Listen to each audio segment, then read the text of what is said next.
make any kind of sense of it, I need to go back 3 years. Back to the night the Payne started. I was still on the force back then. NYPD, Manhattan, Midtown North Precinct, Hell's Kitchen. So when are you coming to work for me, Detective Payne? You'd make me work undercover in some hellhole. Sorry, Alex. Michelle and the baby come first. See? My last smoke. It's bad for the baby. That's you, Max. A regular Boy Scout. See, Alex? You're still on for poker Thursday night, right? Like taking candy from a baby.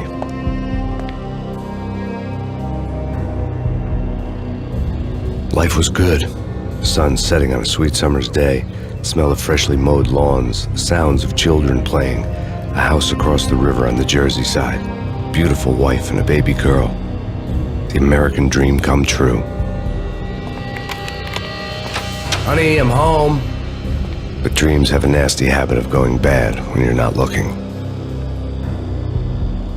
The sun went down with practiced bravado. Twilight crawled across the sky, laden with foreboding.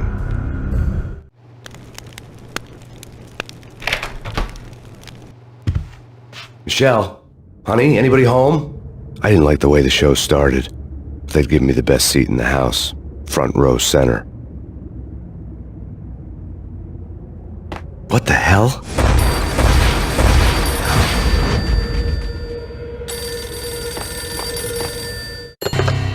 Listen, someone's broken into my house. Call 911. Is this the Payne residence? Yes, someone's broken into my house. They're still here. You have to... Good. I'm afraid I cannot help you. Who is this? Hello?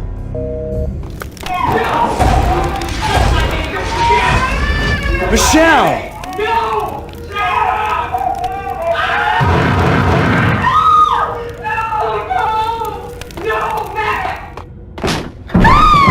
Michelle! Freeze! NYPD, drop it!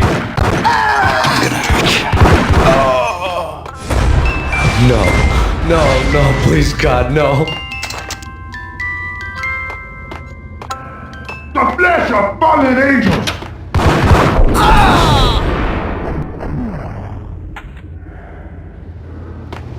No, God, no, please, Michelle. Oh, baby.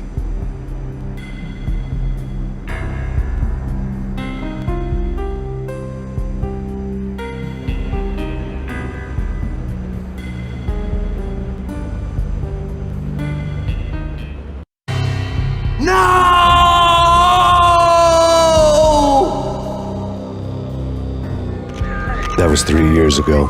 Everything ripped apart in a New York minute. The killer junkies had been high on a previously unknown designer drug, Valkyr, V.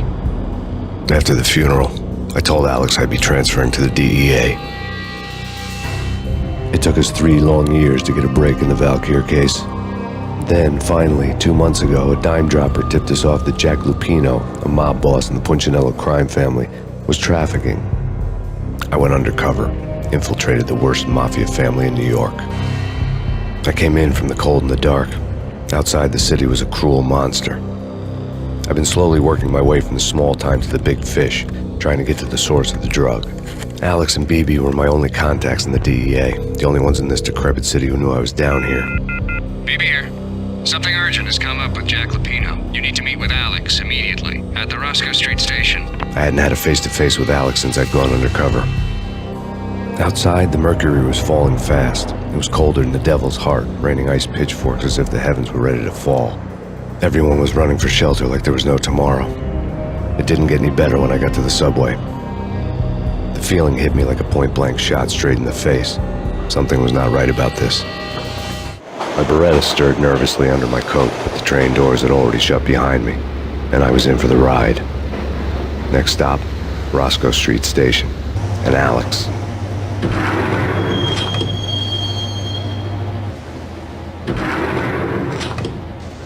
The station was drenched in gloom. Alex was a ghost, nowhere to be seen. I'd have to look for him.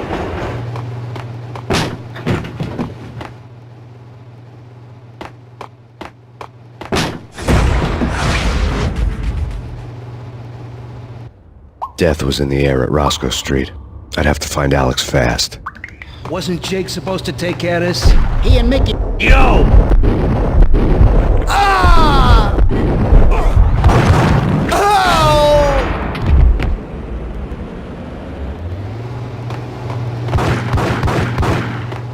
Yeah. What the? Oh! Ah! Yo, guys. Yo, guys. Hey, we... Oh!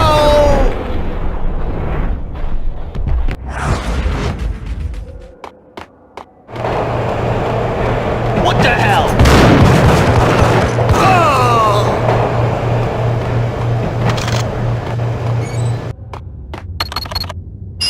The security panel let out a mocking cackle. I'd need the right code. Eh? No. Hold it! Oh! Ah! While looking for Alex, they had ended up in the middle of a big-time crime operation. The power to the rail had been cut. I'd have to get it back on to get the train moving. Kiss it goodbye. No. Ah!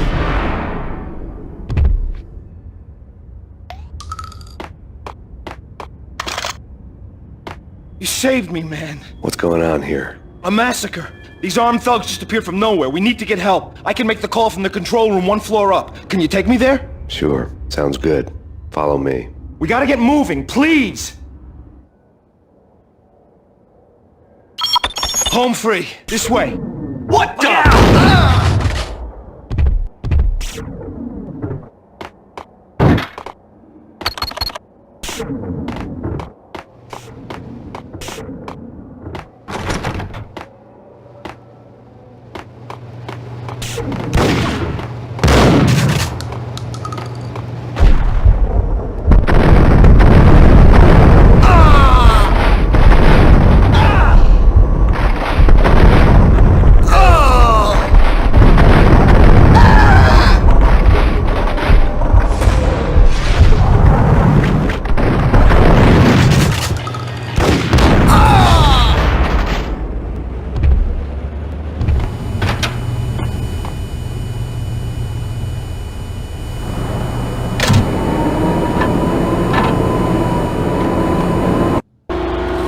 The train lit up like a Christmas tree.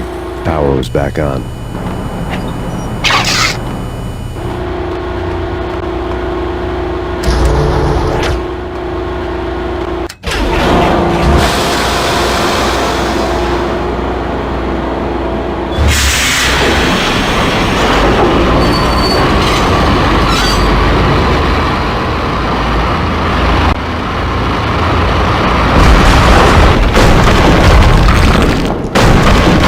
So much for being subtle.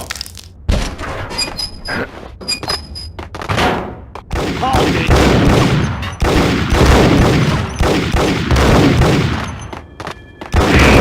Ah! Oh! Ah! The rusty door led to an abandoned part of the station, closed off since the early 40s. Something big was going down at Roscoe Street. Maybe that's why Alex had wanted to meet me here. Maybe not. One way or the other, I was gonna find out. Right? Right. No! Ah! Oh! Ah!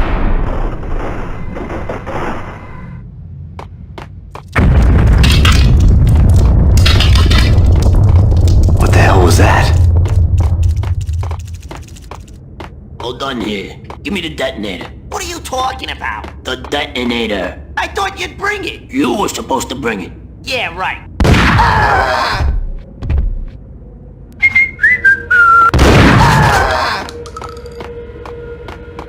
The door had been welded shut ages ago and the bomb was missing a detonator.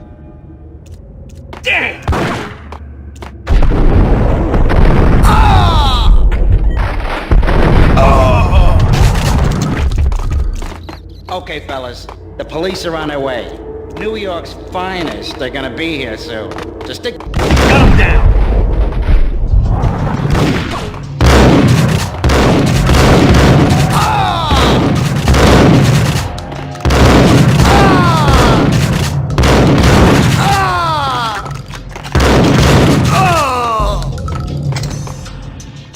We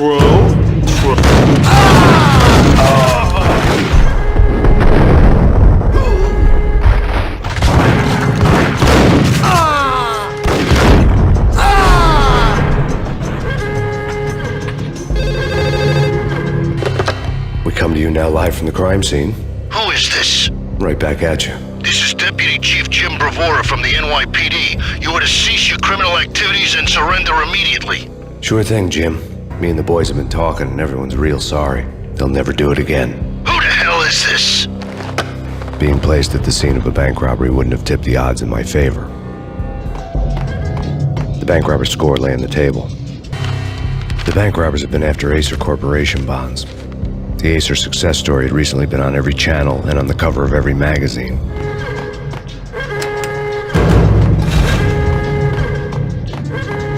The bank robbers had left their tools on the table. Judging by the detonators, the crooks had bought enough explosives to send Lady Liberty into orbit.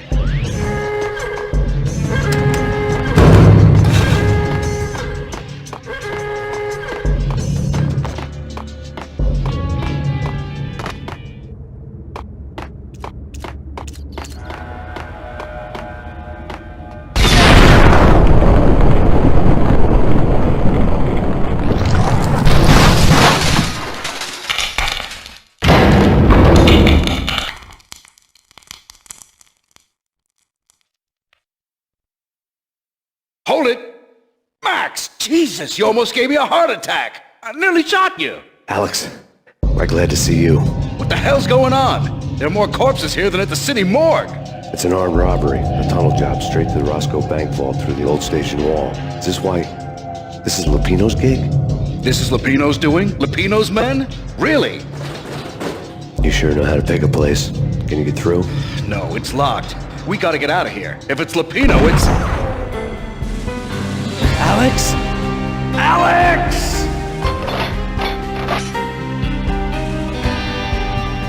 There was nothing I could do. He was dead. I could tell by the empty, accusing stare of his eyes. Ice!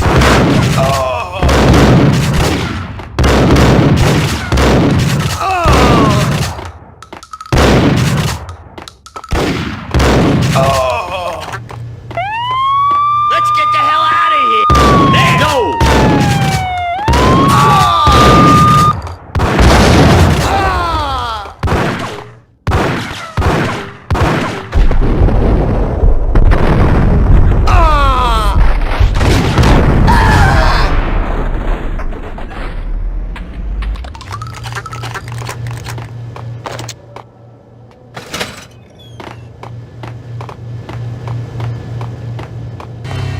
Alex had kept me relatively sane for the past 3 years. Now I didn't know how I felt. Somehow he had stumbled upon something big and ended up stepping on Jack Lupino's toes. Lupino ran his racket of sex, drugs, and contract killings from a sleazy hotel in a slum block of tenements. The NYPD was closing in. I could hear the sirens. Their wail was a crescendo. Lupino thought he could get us by taking Alex out and leaving me to take the fall for it. All he had gotten was my attention. I went for the hotel first. It was a sad old thing with flickering lamps and faded colors, cheap mobster punks and tired-eyed prostitutes. I walked straight in, playing at Bogart, like I'd done 100 times before. The place was run by a couple of murdering mobsters with shark smiles. The Finito brothers.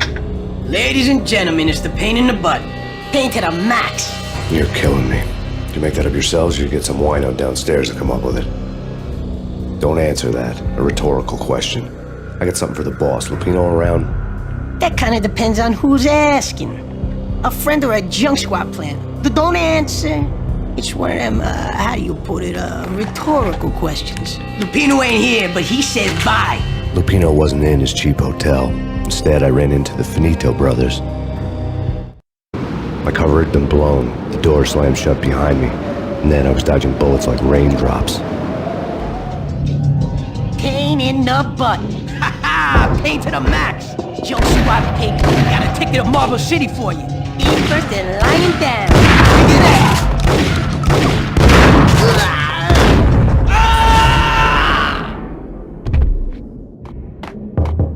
Bosses! A letter on the desk caught my eye. I had met Lupino only once. The gangster ran all his rackets through his right-hand man, Vinny Gagniti. Gagniti was a high-strung whiner on the verge of breaking apart, like an overamped Energizer bunny. He had the brains to run the business, but he lacked the balls, always falling short, taking his frustration out on underage addicts and call girls. The V deal goes down at your hotel. Jack's exact words, quote, "Vinny, you're in charge of this one," unquote. Rico Muerte's coming to see it through. Anything goes wrong and everybody's gonna get dead, goes double for you. Treat this guy real good. Anything he wants, you give him. Don't screw this up or you're finito, finitos. A V deal meant added security, locked doors, and lots of nervous thugs with itchy trigger fingers. I'd seen nothing coming in, but that didn't mean it hadn't been there. Rico Muerte was a regular Kaiser Soze, a spook story told to keep the apes in line. 313. The Finitos had scribbled Muerte's room number on the note's margin. Vigilio, you're right in there?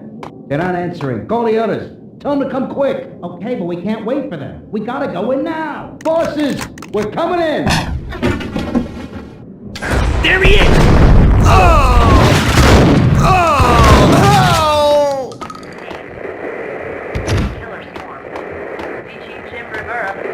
In his press conference today, the mayor stated that Valkyr represents a clear danger to New York and called for drastic actions to eliminate the problem. On today's top story, the Valkyr crisis worsens with the murder of DEA Special Agent Alex Balder. Special Agent Balder had been shot repeatedly from a point-blank range. The gunman has been identified as Max Payne.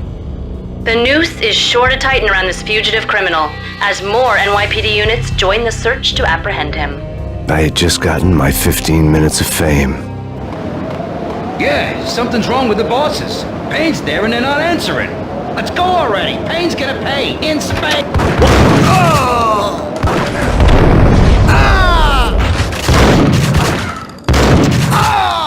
Thank you, Lawrence. My lady. My lord. And now, an all-new episode of Hey, Lords and Ladies, brought to you in part by Acer Corporation.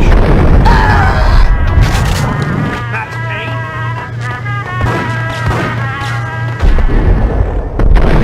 My lord. My lady. My lord, there is. Piece of crap! Oh, careful, it might kick back. Got him!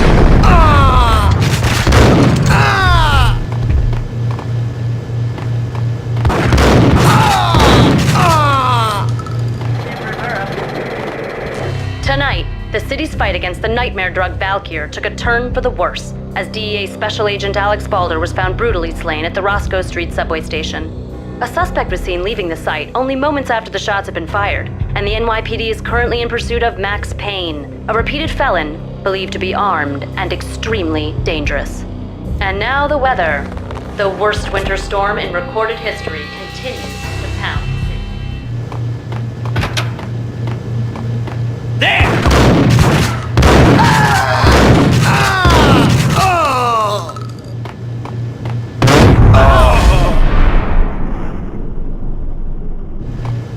I'd found Muerte's room.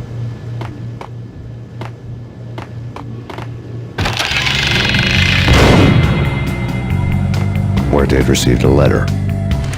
Our investigation had turned up nothing to link Angelo Punchinello, the head of the Punchinello family, to Valkyr. All tracks had ended with Jack Lupino. The letter in Muerte's room was signed by the Don himself. It was the first hint that the Kingpin knew what was brewing inside his syndicate. The trouble you got into after the Chicago screw-up. The Punchinello family bailed you out.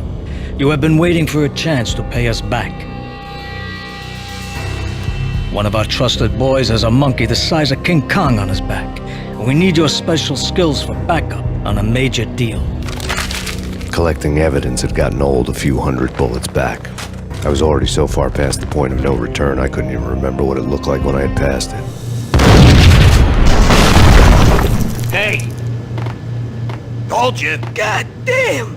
I thought it was a bomb for sure. Nah, the Russian wouldn't dare. This has been waiting to happen. I thought it was a bomb. Hey,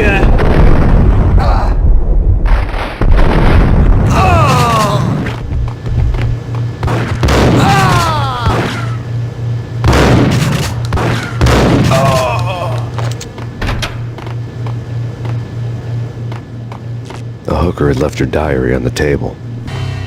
The diary belonged to a hooker named Candy Dawn. The read would have made a vice cop blush. Had talks with the mystery hag over the phone again. Sent her the latest One-Eyed Alfred tape. As long as the hag keeps paying for the tapes, the old man could come every day for all I care. She had a nice sideline, making secret X-rated flicks of her clients and selling them to the highest bidder. They would get her killed if her V-fix for the day didn't do it first. No!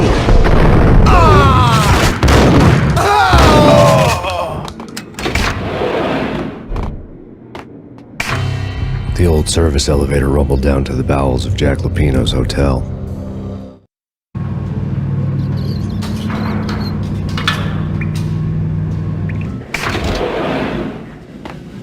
It was freaking crazy.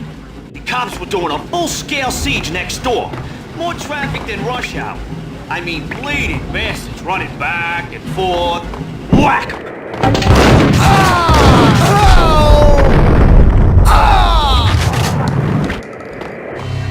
A winter storm warning is in effect in the whole tri-state area, as both freezing rain and heavy snowfall continue. Many roadways are already closed, and people are advised to stay indoors. The severe blizzard has ravaged New York for 3 days now, with no end in sight. We'd been snowed from the start in the Valkyr case. The forecast said there was plenty more where that had come from. But the snowbound city was on my side. Less chance of innocent bystanders getting caught in the crossfire. Gun 'em down!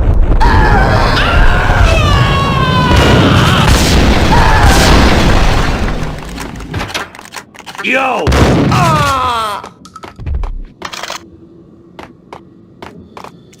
Exhibit number 1, a newspaper. A dead man tied to a chair lay on the boiler room floor.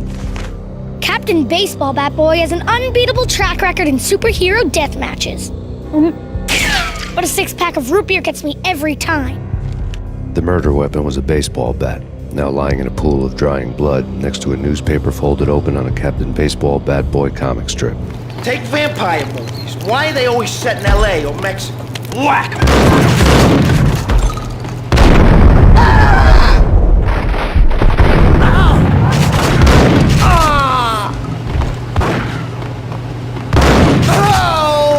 Trust me, you don't want to piss Muerte off. Gentlemen, let's do business. Green for green. Cheers at green-eyed angels. Amen. Ow! Whack the sucker!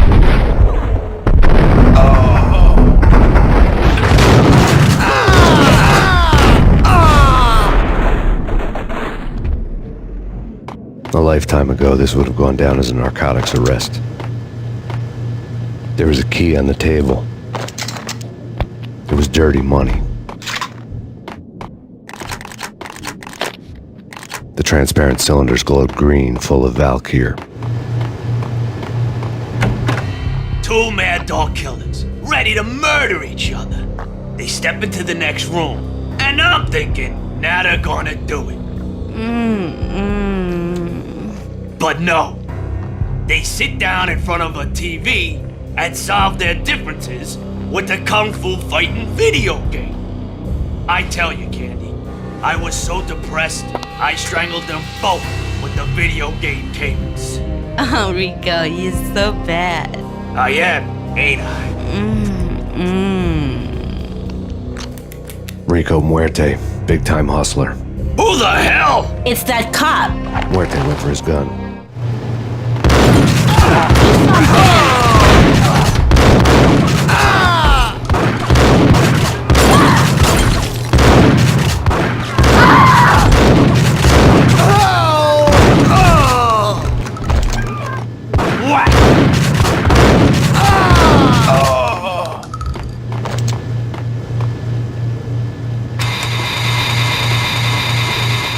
The antique switchboard was still in use.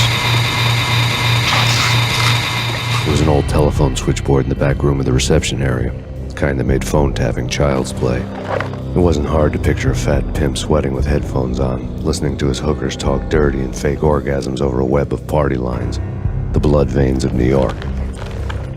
Right now, there was a different set of moans and groans going on. Boss, Corneli, Minneapolis. He killed him. Are you freaking kidding me? He's just one lousy cop. You better be freaking kidding me. Whack him. What's the freaking problem? Hello? Answer me. Hello? The word was out. A deadly virus released into the city's corrupt circulatory system. Something wicked this way comes. Max Payne at large.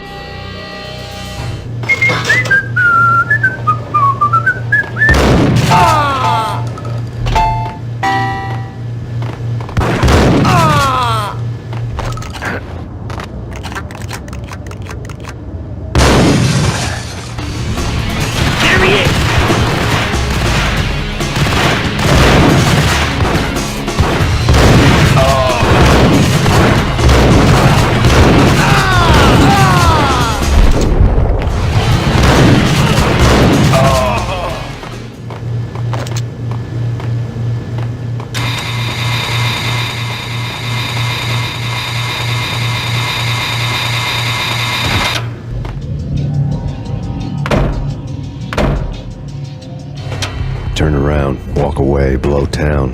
That would have been the smart thing to do. Guess I wasn't that smart. Lupino's tenement buildings were a seedy hangout for all kinds of sleaze. A liquor store, a pawn shop, a laundromat full of mobster bookies and loan sharks. The list went on. The how and why of it was a mystery to me, but they knew I was a cop. They knew I was coming, and they were going to get real trigger happy about it. I got to see Lupino's hangout all lit up. A bomb went off, turning snow into liquid gold. A pillar of fire lifted the remains of a car straight up into the air. The flames were highlighted on the hood of a black Mercedes-Benz as it coasted down the street real slow, as if the driver didn't have a worry in the world. I got a good look at the man riding shotgun. It was Vladimir, the head of the local Russian mob, the fly in Don Punchinello's soup. The ringing in my ears was the sound of a mob war being waged.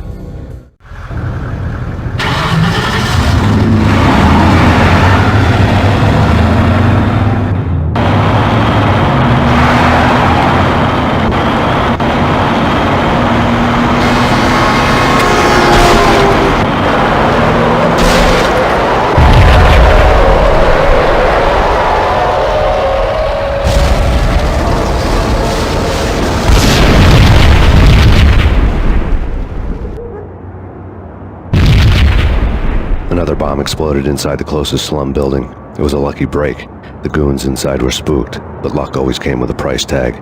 More bombs could still be ticking inside, and the cops would already be on their way. Jack Lupino's suite was on the top floor. At least it used to be, before the explosive makeover. The headlines were a depressing read. The headlines were screaming bloody murder. The storm was a screaming duet with the approaching prowl car sirens. It was all a scream when you were down for the count and wanted for murder.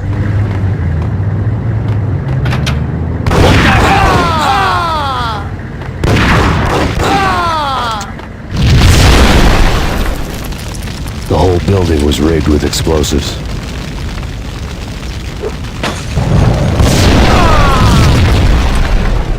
Damn!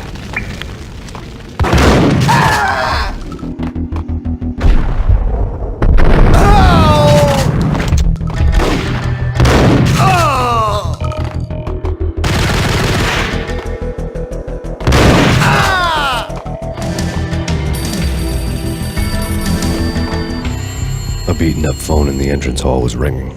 It could have been just a junkie in need of a fix, but it turned out to be something more sinister than that. Am I speaking to Mr. Payne? Who wants to know? My name is Alfred Wooden. You must hurry. The police are on their way. Tell me something I don't know. They know you're there. How?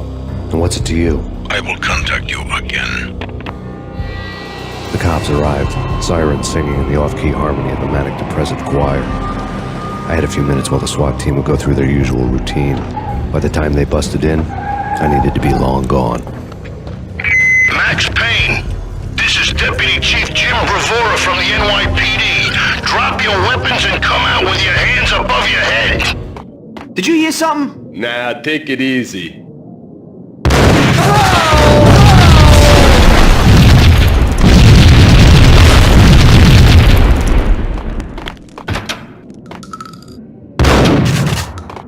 Someone had left a letter to There was a key on the shelf.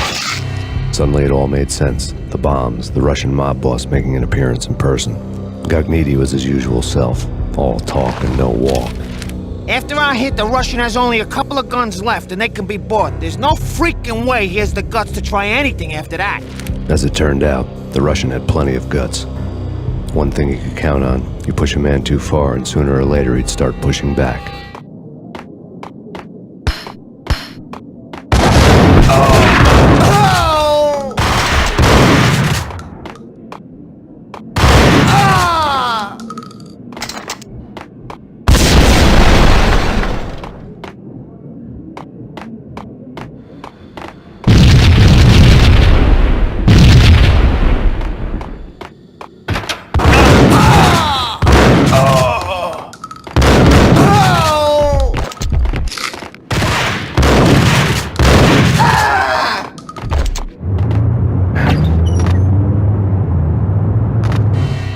Bombs had destroyed all the stairs up to Lupino's office. The alternate route led there by way of adjoining rooftops. To get to the roof, I'd need to get to the elevator through the locked door up ahead.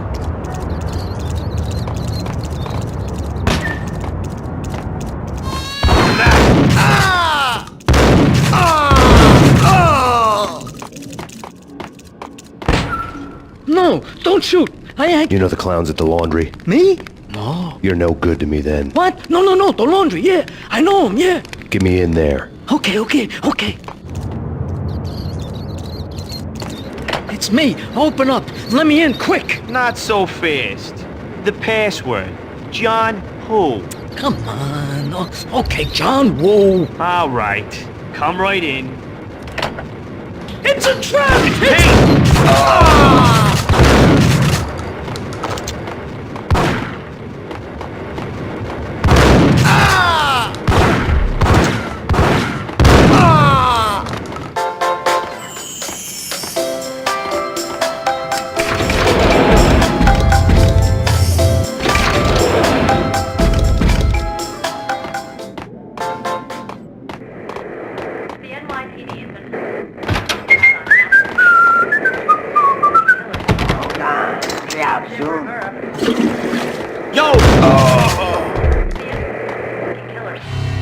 New York City is in crisis tonight, with reports of Valkyr-related gang war in the streets of the Bronx. Apparently, Max Payne, wanted for questioning in connection with the slaying of a DEA special agent earlier tonight, is waging a one-man war against his former partners in crime. Among the listed casualties so far are notorious mafia members Joey and Virgilio Finito, as well as Rico Muerte, himself a fugitive from the law, and a suspect for several murders in the Chicago area. The NYPD has been placed on full alert. A citywide APB has been put out on Max Payne. Deputy Chief Jim Bravura has promised to take whatever steps necessary to bring him to justice. What those steps may be remains to be seen. For NYCNN TV News, this is Kira Silver.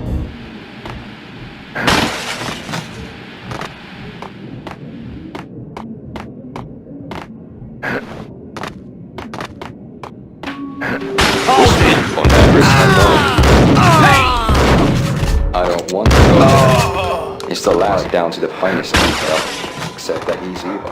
I'm hiding in the shadows, watching it all unfold. The flamingo speaks. He can speak here. It says... Mirrors are more on television. That's mirrors are... What the hell? Red, blue, or green? It's always red.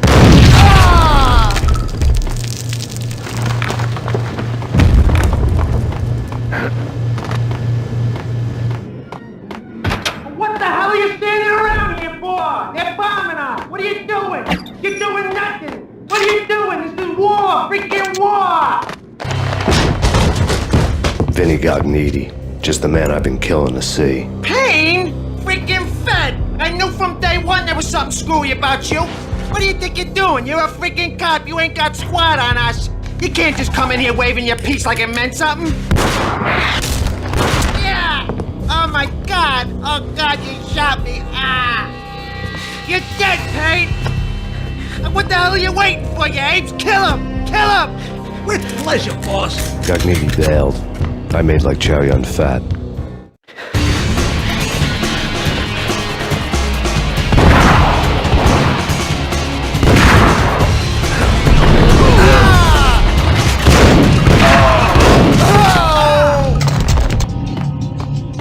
crumpled letter lay on Gagniti's desk.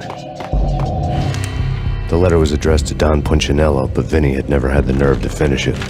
Jack's gone voodoo. Just the other night, he shot Dino because he wanted to see what his brains looked like splattered on the wall. He's a freaking mad dog. We're running out of men and business fast. Gagniti had been living in mortal fear of his boss. Jack Lupino was a psycho. Vinny Gagniti was running scared. He could run, but with a bullet in his stomach like a broken bottle of Tabasco, he was quickly running out of time. He knew where his boss was, and I wanted to square things up with Jack Lupino. Gagniti would be moving fast. I don't know about angels, but it's fear that gives men wings.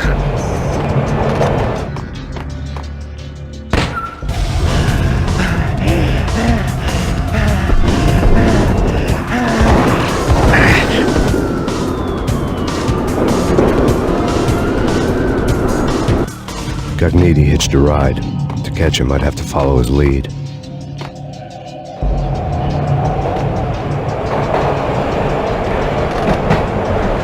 This was my second train ride of the night. The way it started didn't promise anything better than the last one. Freezing wind tearing at my face like sandpaper and razors, ice hard and slick under my hands and feet. And somewhere in the background, the wail of sirens, the city howling after me. New York sped by in fast forward. Dark rooftop water towers and a dead forest of antennas and chimneys, all a blur. When the train he was riding slowed down, Gagniti made his move.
Payne has nowhere left to go. We are very close to capturing him. You'll get a full statement then. Right now, I've got better things to do, ma'am. That was Deputy Chief Jim Rivera from the NYPD with no further comment at this time.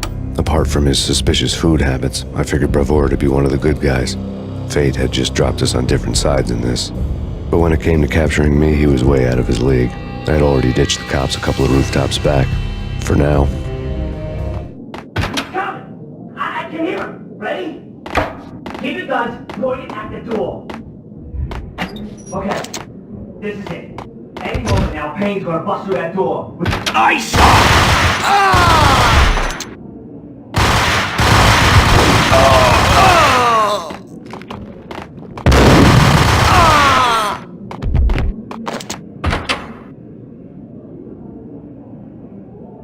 Open, goddammit! Payne! I'll kill you, you lousy freaking cop!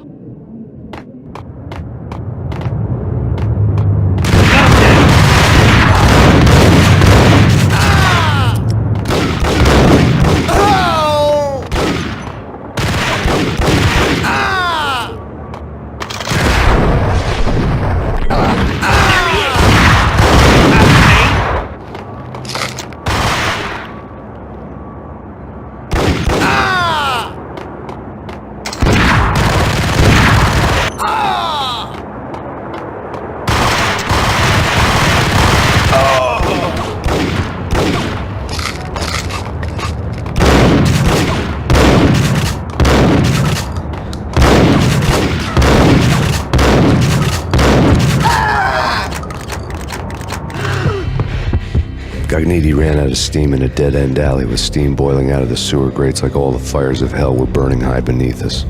It was shakedown time. Where's Lupino? Screw you! Bad start, Vinny. Police brutality! I rate pretty high on that. You can't just hurt me in cold blood! Just keep telling yourself that. Listen good, Candyman. I'm not gonna be anybody's fall guy. I want to know where your boss is hiding. There was no glory in this. I hadn't asked for this crap. Trouble had come to me in big dark swarms. The good and the just were like gold dust in the city. I had no illusions. I was not one of them. I was no hero. Just me and the gun and the crook. My options had decreased to a singular course. I'll tell you, just don't hurt me no more! Lupino's at Ragnarok, the nightclub! Book me! Take me in, hold me to the freaking jail, just don't hurt me! Your rights will be read at your funeral. Ragnarok was Lupino's private nightclub, a den of drugs built into an old theater. I knew what waited inside. V-head junkies ready to explode in random acts of senseless violence, and Lupino's goon squad, the worst stone-cold killers this side of hell. Ragnarok was as inviting as a headache, flickering and flashing to a machine gun beat. The belly of the nightclub was a gothic theme park that began with bondage games and led to the nasty stuff from there. As subtle with its dark message as a cop killer bullet through the heart, like father, like son, just like Jack Lupino.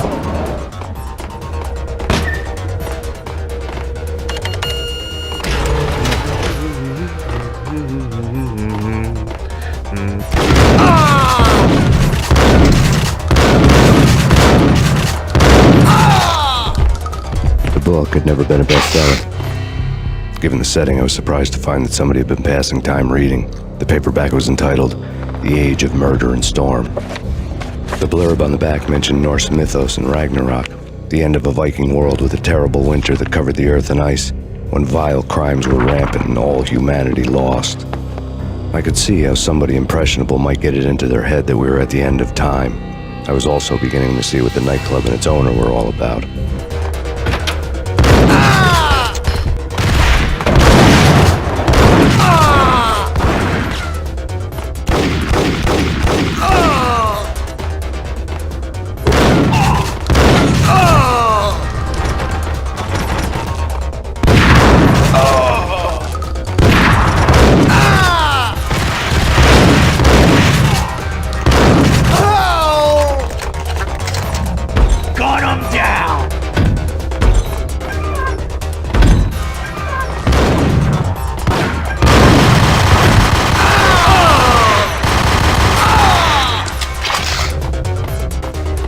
books on the occult had been piled on the table. The room was stacked with light reading, such as Necronomicon, Witchcraft, and Paradise Lost. Old exotic titles like Malleus Maleficarum and De Umbrarum Reini Novum Portus. Books with pentagrams on their covers, all dealing with the occult and the infernal, lying between stacks of horror videos and a couple of Ouija boards. The only thing I could take seriously was the thought of Lupino taking it seriously. He had been spending a lot of time getting intimate with the guy downstairs. What with Dino and all, I wouldn't say anything to his face. It's Payne!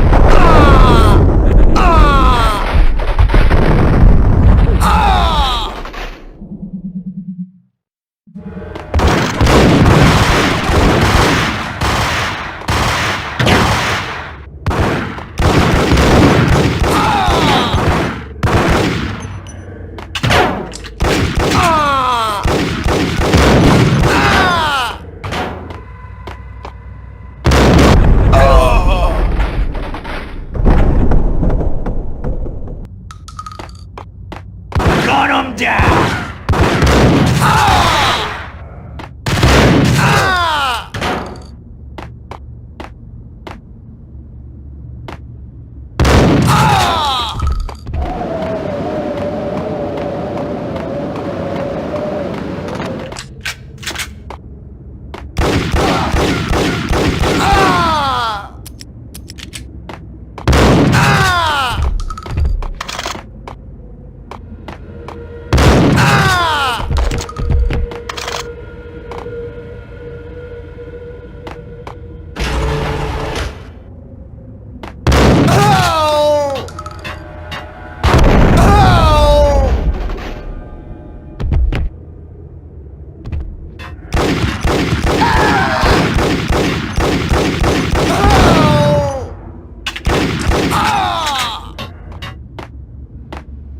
What the hell?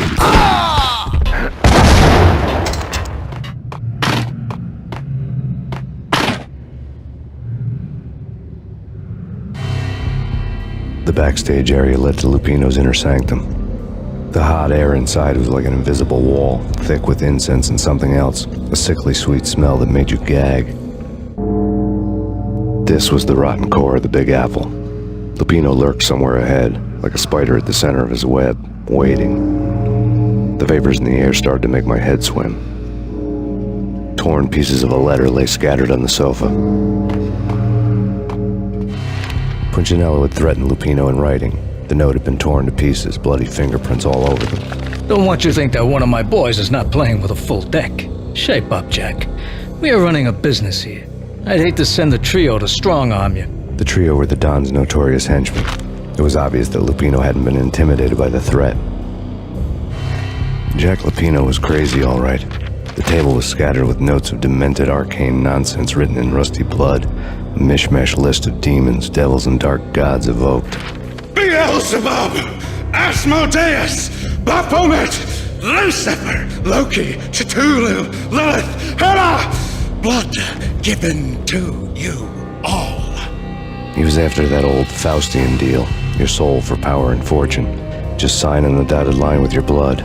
Mythic wolves, let loose to devour the sun and the moon. Lupino is the wolf. I'm Mr. Beast, the big bad Fenris wolf. I'm the end of the world man, wearing the flesh of fallen angels. After Y2K, the end of the world had become a cliché. But who was I to talk? A brooding underdog avenger alone against an empire of evil, out to right a grave injustice. Everything was subjective. There were only personal apocalypses. Nothing is a cliché when it's happening to you. The flesh of fallen angels! Come to me all! Astaroth, Beelzebub, Asmodeus, Baphomet, Lucifer, Loki, Satan, Cthulhu, Lilith, Hela! Blood to you all! Secret, living under the skin of reality. I've seen it. The corruption of flesh. I'm the wolf, yeah! I am the wolf! It's close. It's coming. You have come. A witness to the end of time. It's now! I will side. I don't need the words. I'm beyond the words.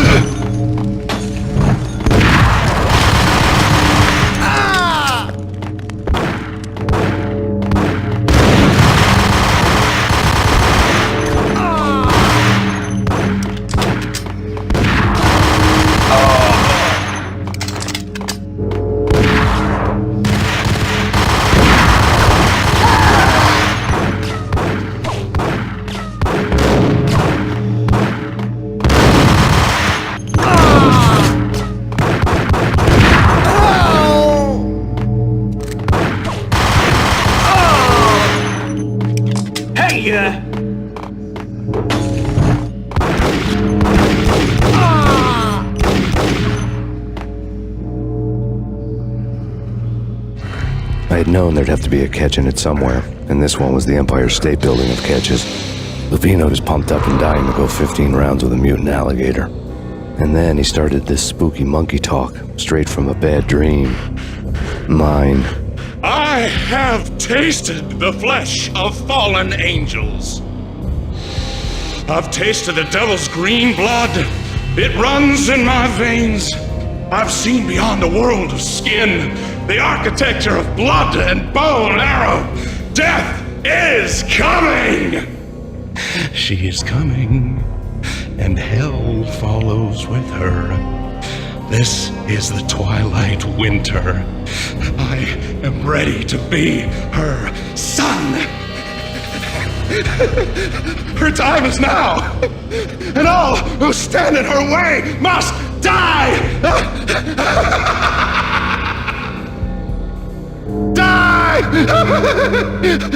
You'll die! You'll die! Now! Oh! Die!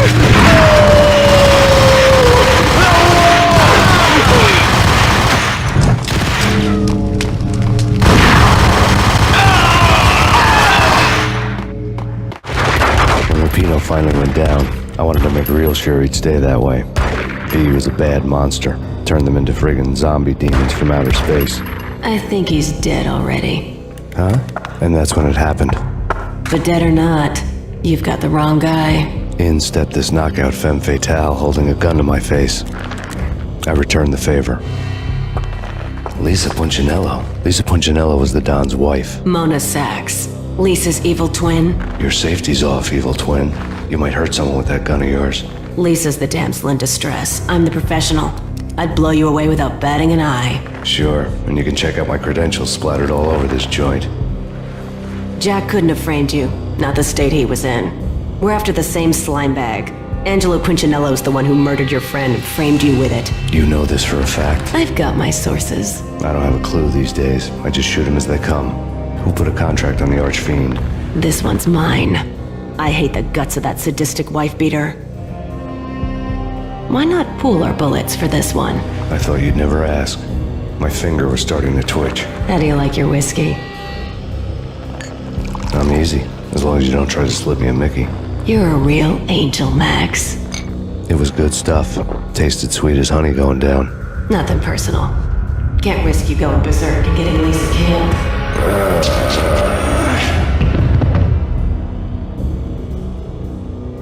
The nightmare was always the same. Violent shapes moving in darkness, old and ugly. The killer's mad laughter was a riddle filled with wicked innuendo. Somewhere, the baby was crying.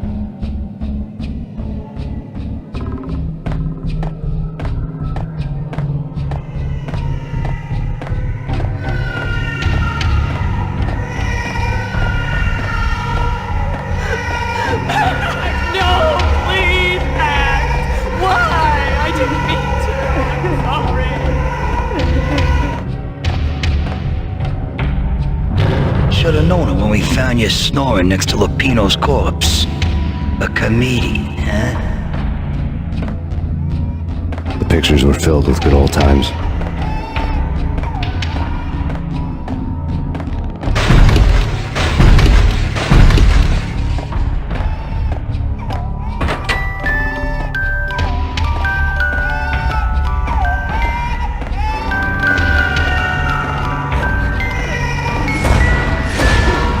No. No, no, please, God, no.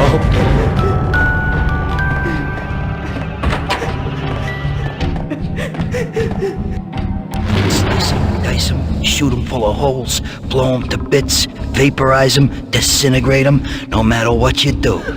Max, no, please, Max. Why? I didn't mean to. I'm sorry.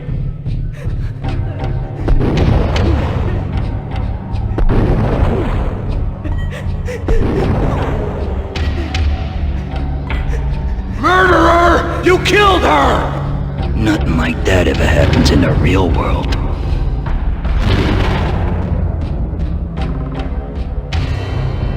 I woke up in a bad dream. My head felt 2 sizes too small for my brain. Max Payne. I envy your name. And the killer was smiling. Pleased to meet you. I'm Frankie the Bat Niagara. Niagara, as in you cry a lot? He had a baseball bat and I was tied to a chair. Pissing him off was the smart thing to do.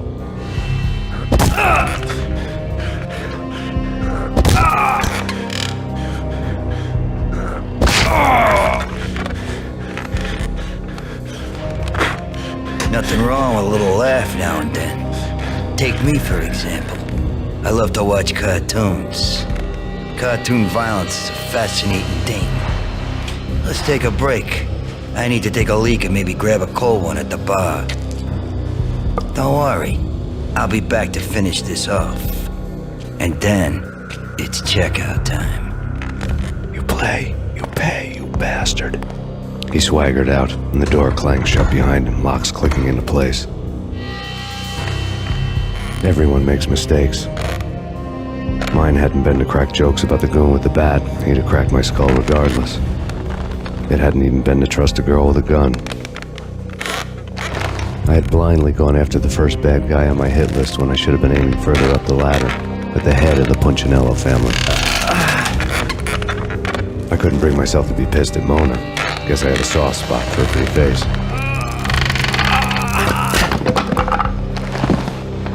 But when somebody decides to play baseball with your head, you tend to get sore. They had dragged me back to the basement of Lupino's hotel. I was beaten, bruised, and blue. I felt like the chair I had broken to get free.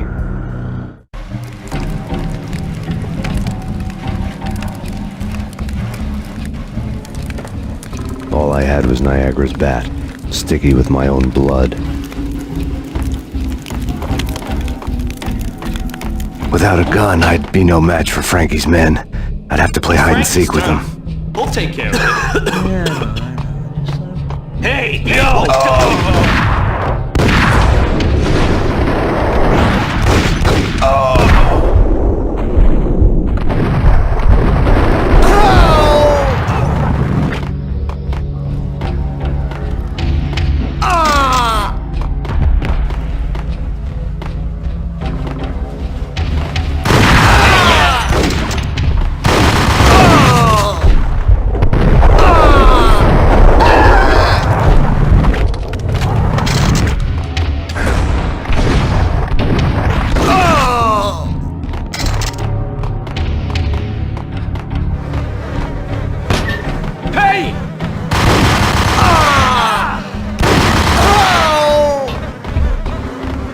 Another newspaper caption for a murder scene. Frankie had left his calling card, a Captain Baseball Bat Boy strip, next to a sewer passage filled with bodies. You'd better not mess with Captain Baseball Bat Boy. Even my arch enemy, Bicycle Helmet Girl, swoons at the sight of me. Aha! There were enough corpses to put a mass murderer to shame.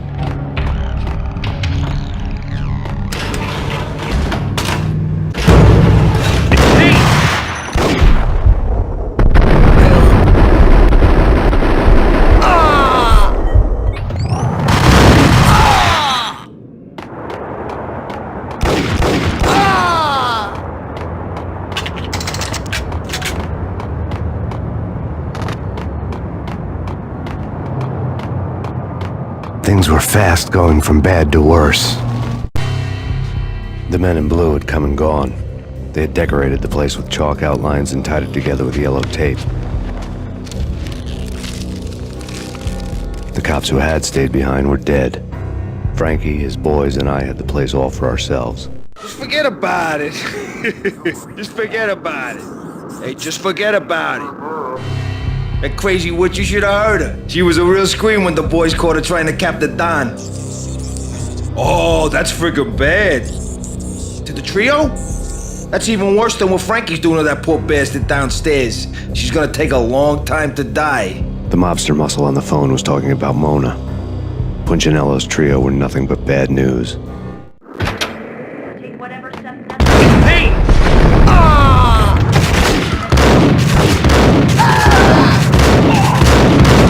More evidence that Punchinello didn't like me much. The fact remains that all the victims so far identified in the Ragnarok shooting have been known criminals, many of whom had large doses of V in their blood. Reliable sources say that Max Payne was also among those killed, although no body has been recovered at this time. Reliable sources. That meant somebody thought the Mafia had me, didn't want the cops snooping around anymore. The body would be delivered to them barely recognizable. Case closed.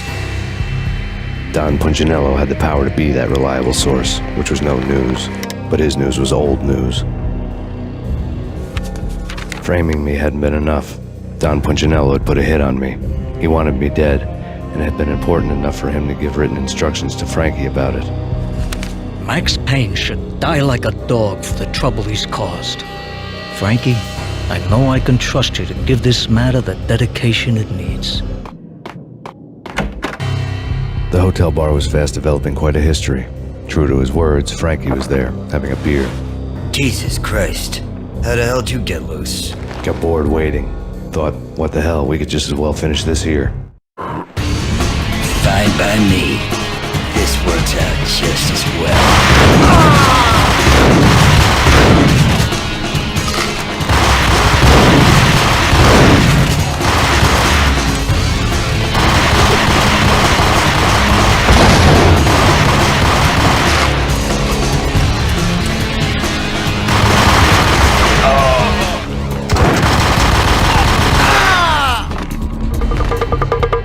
Thank you. You've been a lovely iron.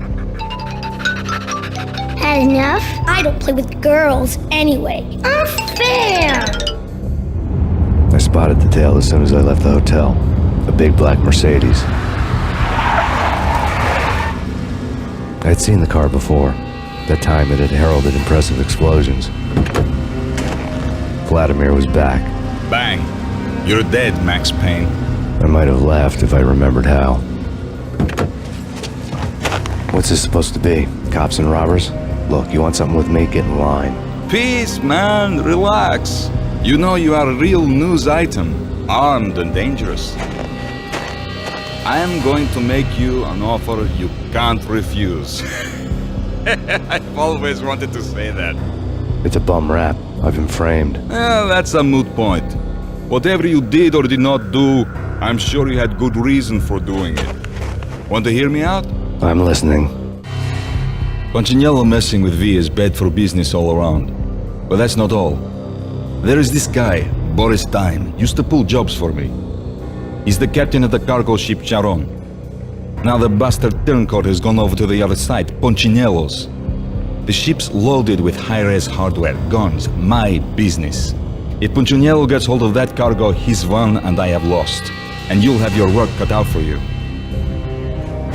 If you want to get to Punchinello, you will need heavy-duty persuaders. I am just the man to get them for you. Change the ship back under my flag, maybe pop 2 in the traitor Time's head while you're at it. You'll get enough guns to start the apocalypse. You in or out? Let's get this show on the road.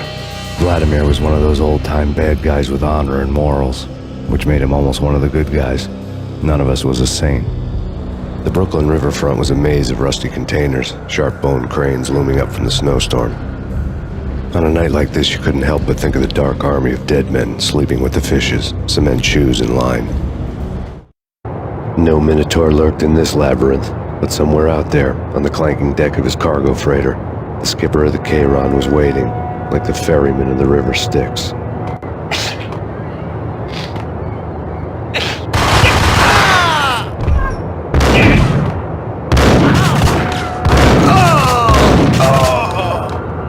Both of them beaten to... What the?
Raise the bridge!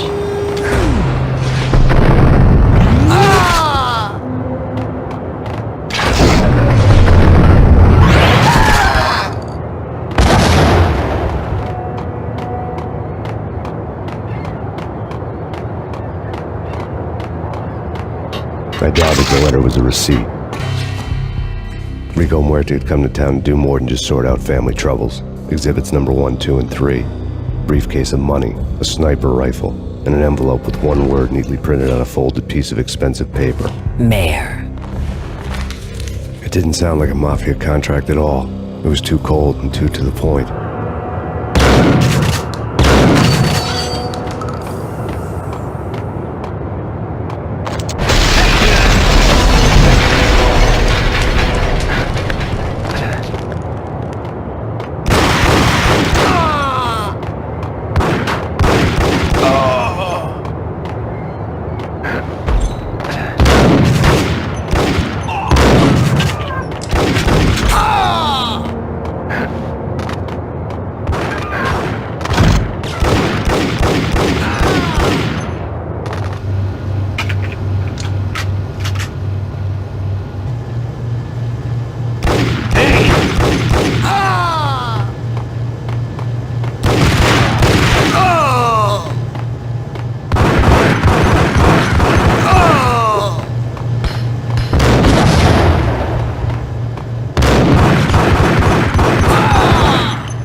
I had found Boris Dime's ship.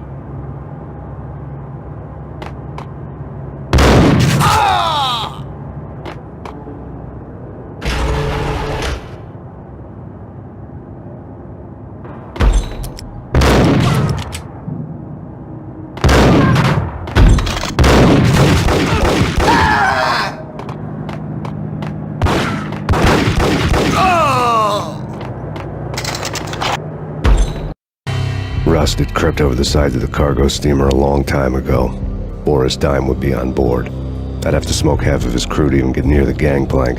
The guns were probably being kept in the hold, buried amidst the rats and oily water.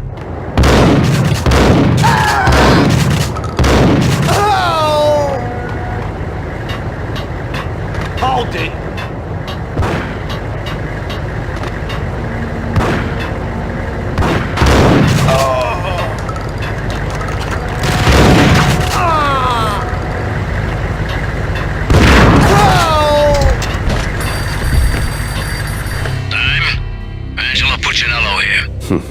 Angie, tell me, how much did Dime cost you? I bet it was more than his name. Max Payne, Right the first time. you're dead, punk. You sure you're not confusing me with Boris here? But you are right, of course. Pretty soon we should get together and have a talk. You son of a... Pissing Punchinello off was a dangerous game, but when people get mad, they make mistakes. I should know.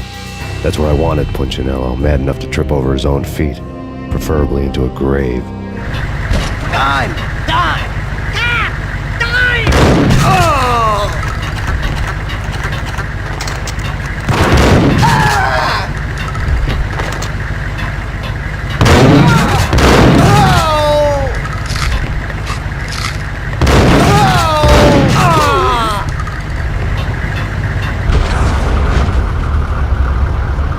Tell the devil that Dime sent you.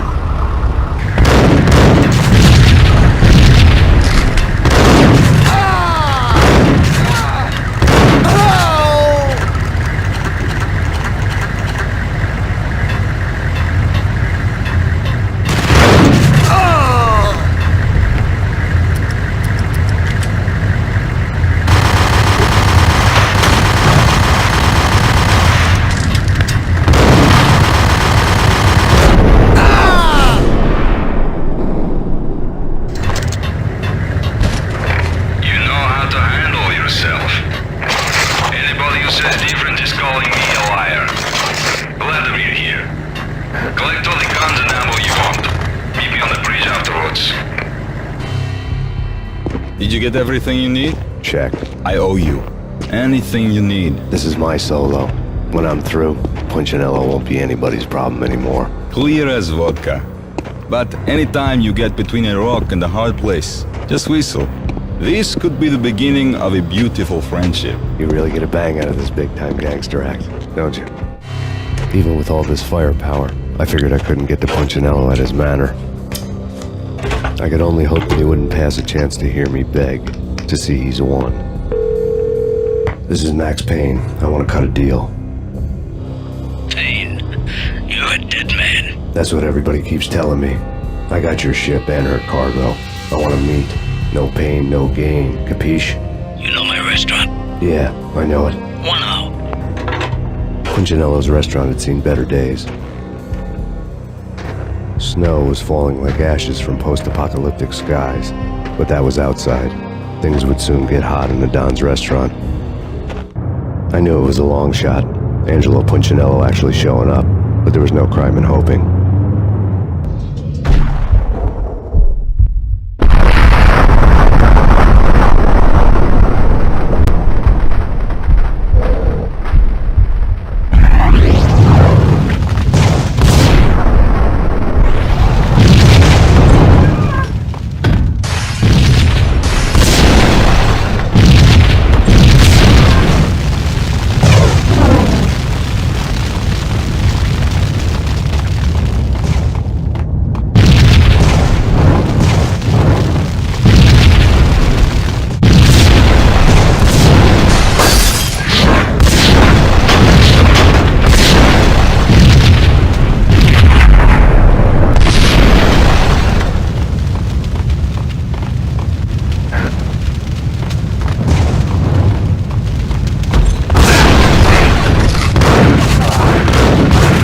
Punchinello was burning the grave. Turning the neutral. He was trying to put out my flames with gasoline.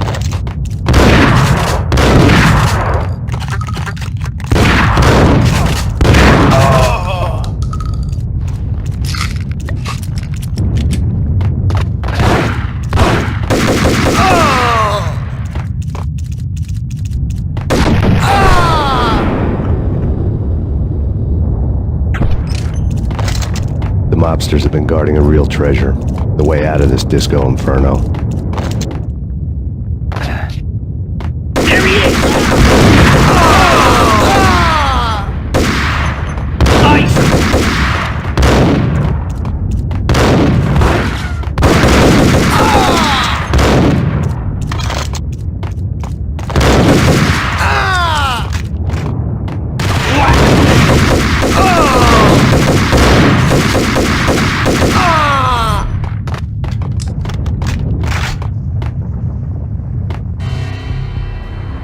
lad had seen my smoke signals. The Mercedes was revving to go, almost drowning out the banshee wail of the sirens.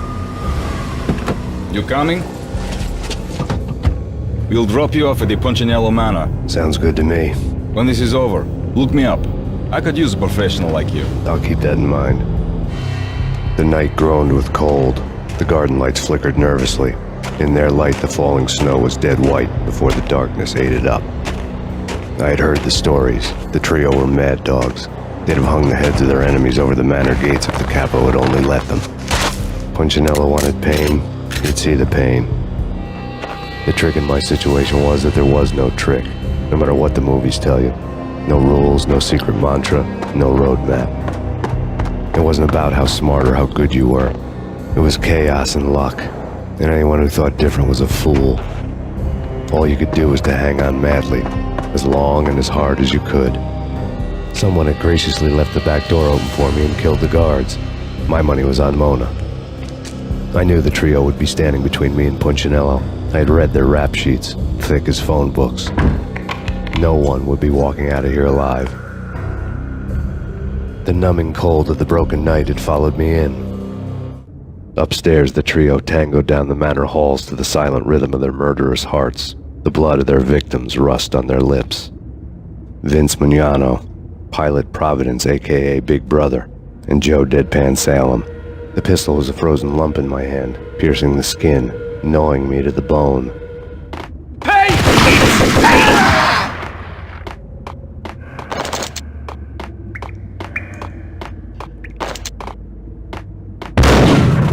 There he is!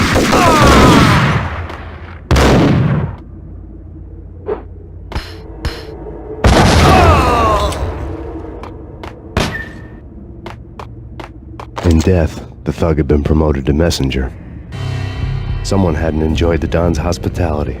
Someone with a flair for the dramatic. Someone who had let herself out of a locked cell and passed a couple of armed guards. My thoughts were on Mona again. I could only hope she was a good enough gambler to walk away while she was still winning, before she'd run into the trio. It's Payne! Someone get the guys from upstairs! No one's going anyplace. Too late for that. He wants it, we waste her. Vinny and Joe and Pilot won't get the credit for this kill.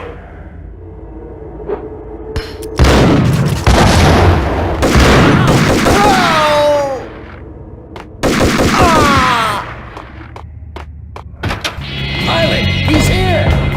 It didn't take me long to run into the trio. The word on Lisa Punchinello was that she was a bit of a witch. The tarot cards on the kitchen table fit the picture. They weren't my kind of cards, but I was willing to take a crack at the hand Mrs. Punchinello had dealt. The first card was the tower. Maybe that was supposed to be the manor. It got easy after that. The devil was the master of the house, and death was me, coming for him.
To go. No stopping him! This will stop anything. Take cover.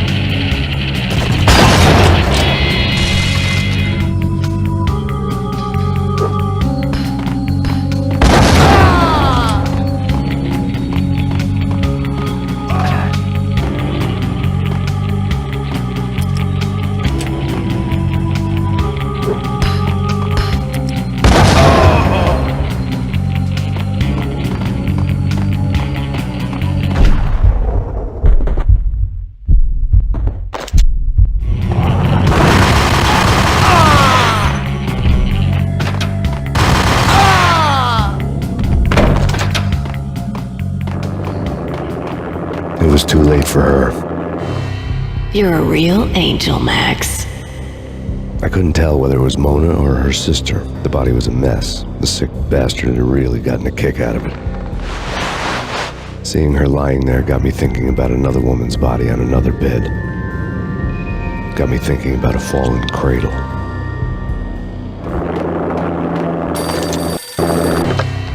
Max Payne. Talk to me. Alfred Woden.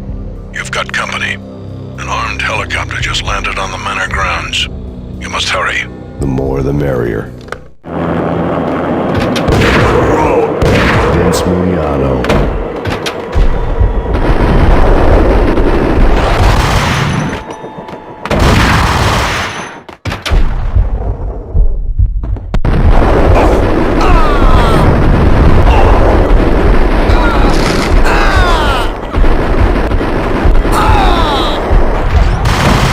Punchinello's trio was done for. Outside my door. Hurry. He's coming for me. You gotta hurry. Please. I could hear Punchinello on the phone begging for help. He should have been saying his goodbyes. Punchinello was a pushover. The moment I stepped into the room, he folded like a deuce before a royal flush. No, wait. I was just doing what I was told. I couldn't refuse. She's someone high up. Government, maybe. I don't know. He was trying to buy more sand for his hourglass. I wasn't selling any. No, I told him nothing.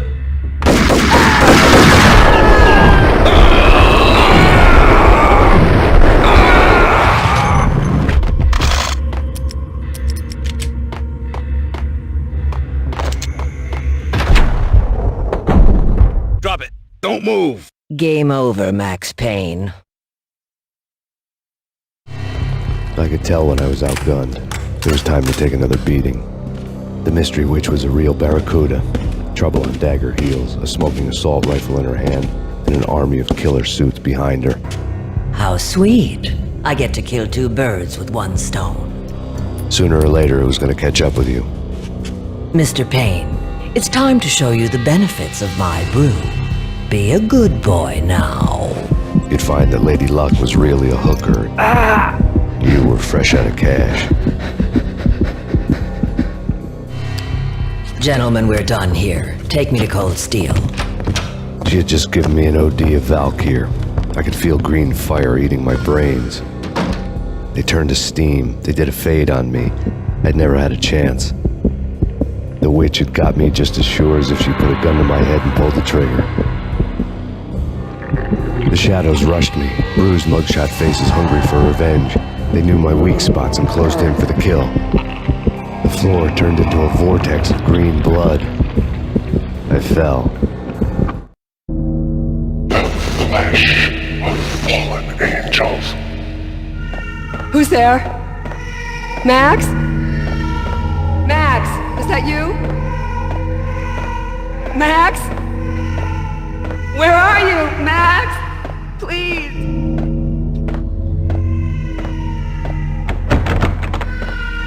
No, please, Max, no. I'm sorry. Please don't, Max, no. No, please God, no.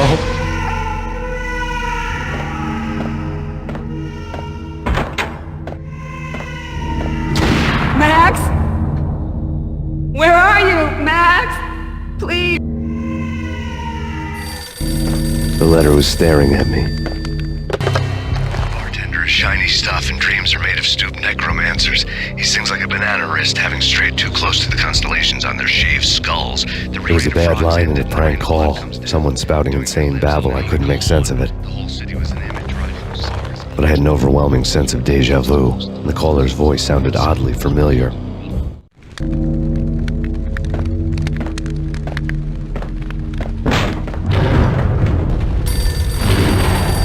The weird piece of paper looked dangerous.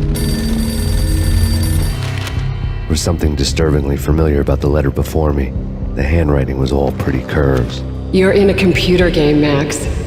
The truth was a burning green crack through my brain, weapon statistics hanging in the air, glimpsed out of the corner of my eye, endless repetition of the act of shooting, time slowing down to show off my moves, the paranoid feel of someone controlling my every step. I was in a computer game. Funny as hell, it was the most horrible thing I could think of. Don't lose it. It's Valkyr. The drug. Snap out of it. Try to remember. It was a bad line in a prank call, someone spouting insane babble. I couldn't make sense of it. But I had an overwhelming sense of déjà vu, and the caller's voice sounded oddly familiar.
Max, something happened at the office today. A strange memo. Something about Vikings.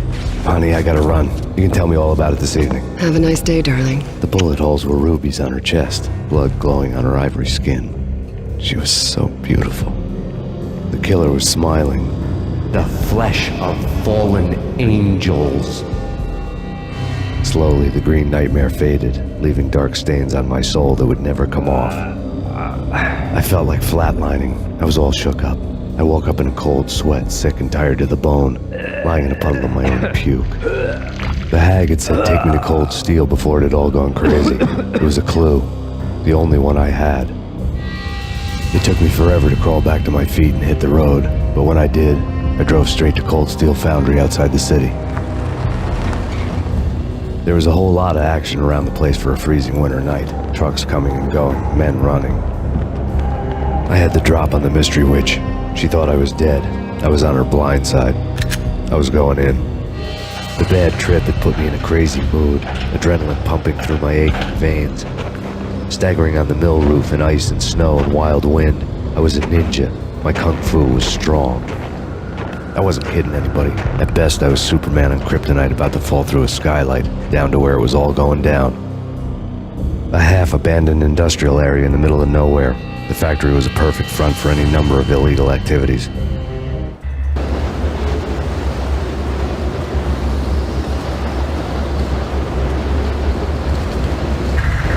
the belly of the plant, molten metal boiled and bubbled like a witch's brew.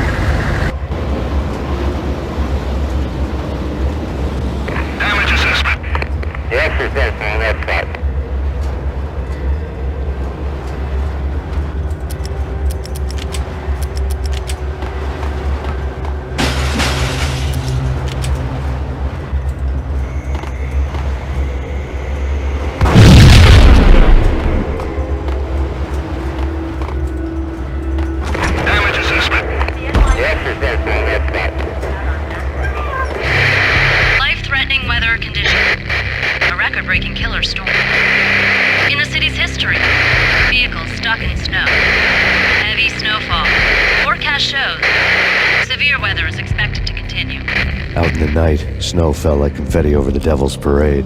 The storm was anything but over. Shoot to kill!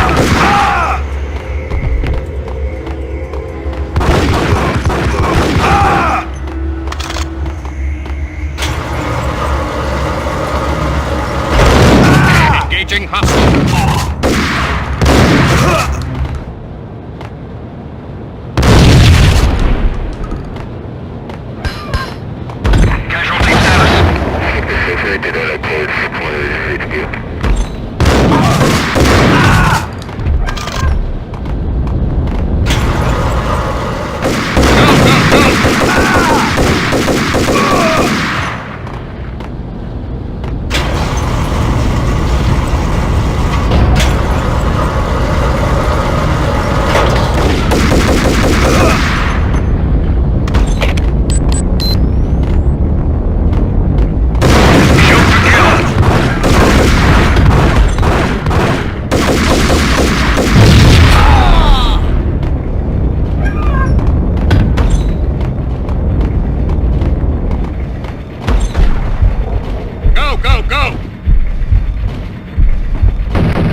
Can you believe it? I bet they sleep with their rifles. I bet they've given them names. I guess. So, you don't have a name for your gun? Hello? Hell no. You do? Well, yeah, kind of. Hey, let's hear it. Well, I call it Dick Justice. I rest my case.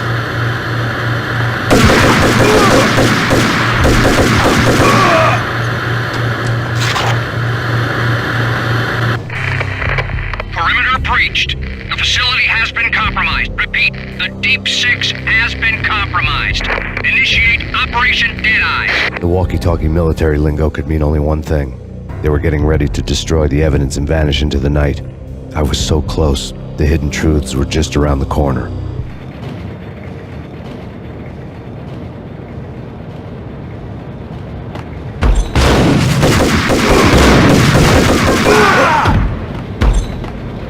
The folder on the table told a grim tale. The mercenaries were running a tight operation, paperwork and all. Merchandise missing again. A chemist had tried to smuggle it out for his own private party. Locked him up in cell B7 in D6's old test facility to wait for proper processing. I was close enough to hear the secrets, just beyond the next doorway.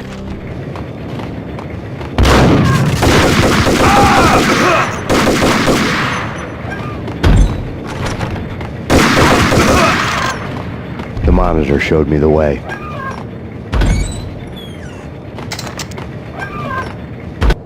Processing diagrams filled the control room screens, all but one. An elevator titled D6 on one of the screens, somewhere onwards, past rows of ovens, in the core of the plant.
I had taken on the role of the mythic detective, Bogart as Marlowe, or as Sam Spade going after the Maltese Falcon to unravel all the mysteries.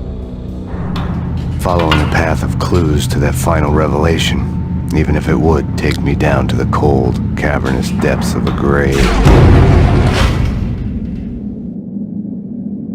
You can't do this! My men are still inside! Do you have any idea why this is called Operation Dead Eyes?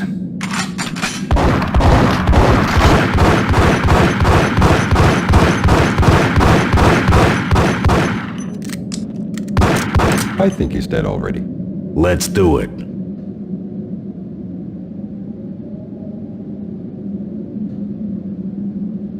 Attention all personnel.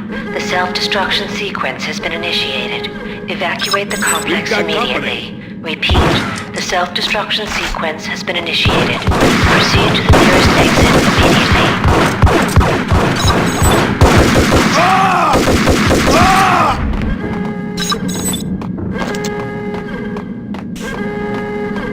I had seen the logo on the floor before. There was an old army bunker under the steel mill. I knew the military plaque on the floor. I had seen 1,000 variations of the insignia on crumbling brick walls everywhere in the city. The sword replaced by a syringe. Project Valhalla, V for Valkyr, V for Valhalla. All of a sudden it read like a crackpot conspiracy theory. The nearest exit immediately. Abort! Abort!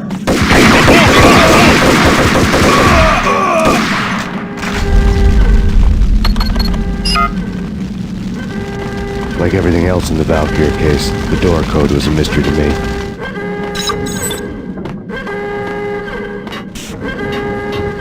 The chemist had been using the workstation when he died. The half-life of the lab rat had ended online, his password blinking on the screen. 665, neighbor of the beast.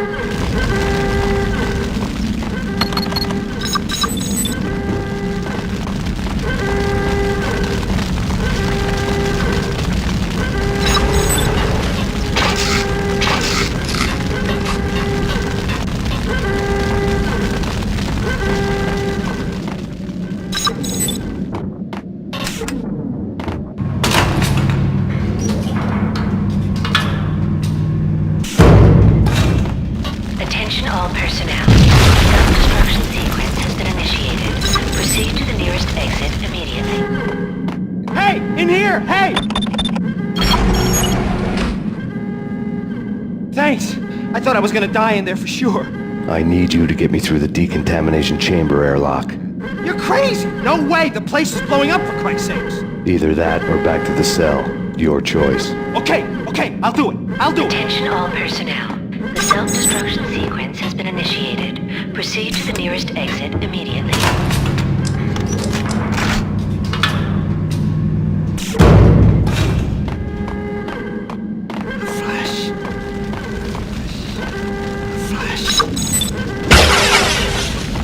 We're dead! We're dead! Go, go, go!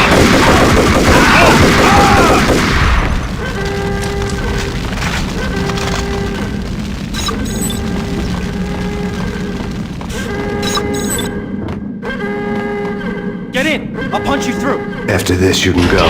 You're a free man. We did a bad thing. Bad. Decontamination. The self-destruction sequence.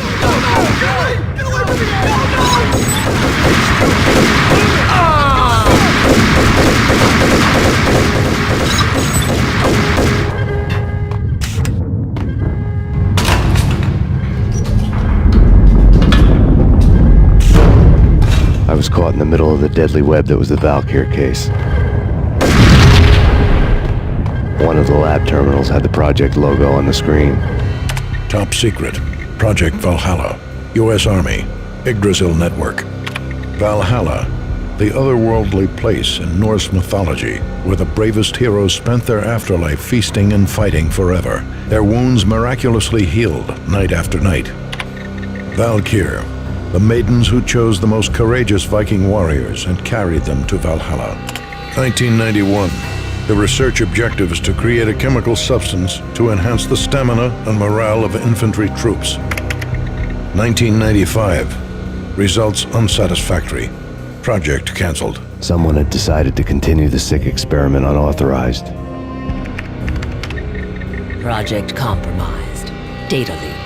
Fix the damage by any means necessary. Security clearance red. Authorized by the project lead. Field test. Double the dosage for all the remaining test subjects. Observe and record the subject's behavior in an urban setting. The drop-off point was my old address in New Jersey. The file dated 3 years ago. Just when you thought you had reached the deepest depths of horror, it suddenly got worse. How to turn off that small voice inside your head that started to whisper that you should be glad that now, if not before, your revenge was justifiable on any conceivable moral scale. That small voice proved, beyond any doubt, that I was damned. The dagger-heeled woman had come and gone a long time ago. There was nothing more for me here. The bunker's name was acting as a self-fulfilling prophecy.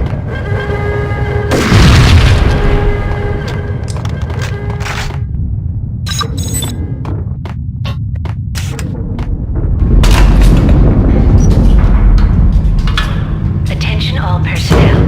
The self-destruction sequence has been initiated.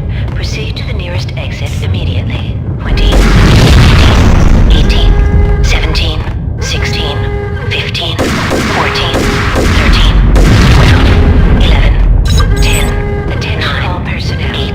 The self-destruction sequence 6. Initiate 5. Proceed to the nearest exit 3, 2, 1. Commence.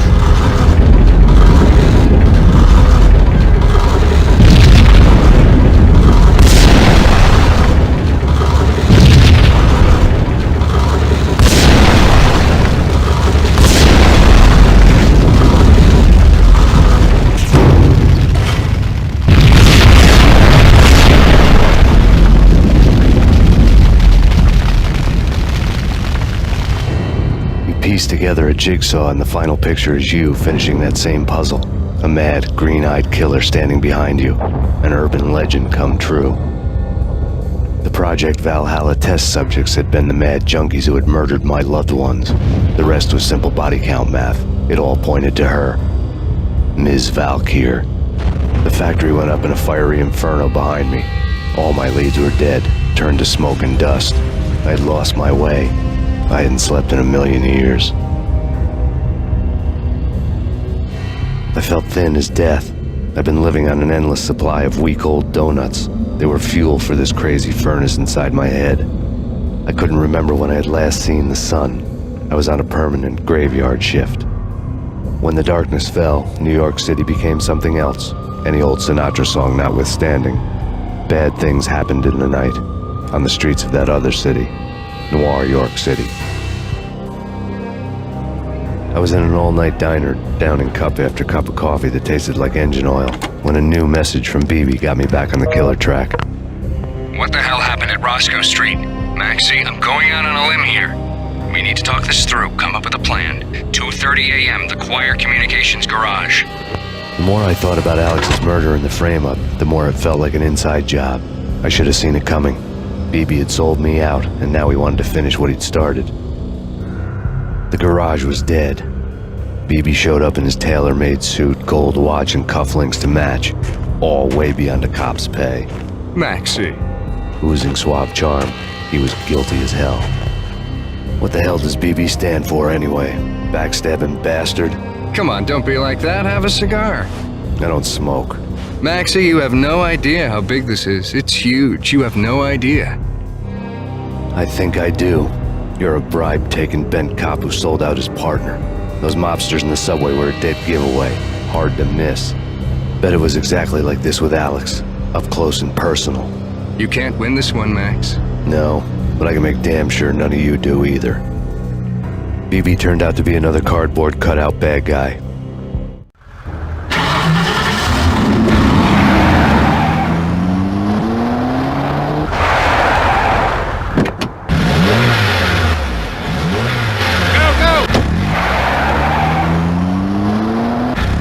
Cop on the take, a cowardly right-hand man fleeing from the scene, leaving his paid thugs to do his dirty work.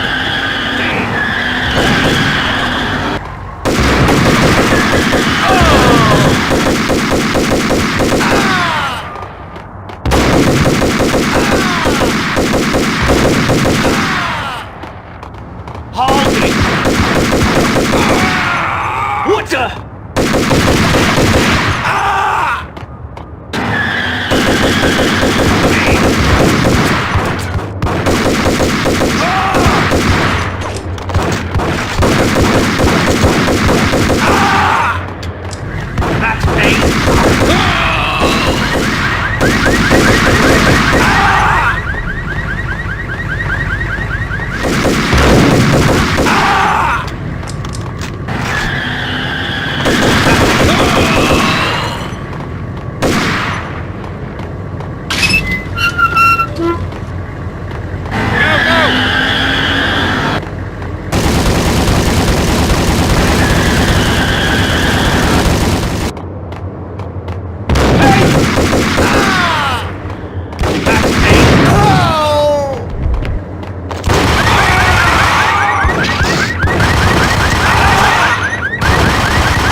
a fire at the Punchinello Manor in Westchester. The manor is the home of Angelo Punchinello, the alleged head of the Punchinello crime family. The police are now saying, contrary to their earlier statements, that Max Payne is still alive and at large. He continues his vendetta against the Mafia, of which this last act of arson is attributed to. I had no recollection of setting any fires, but I did remember the flames.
Come out wherever you are.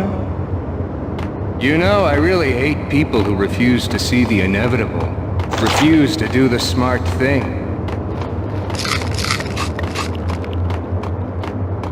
No, I must do the right thing.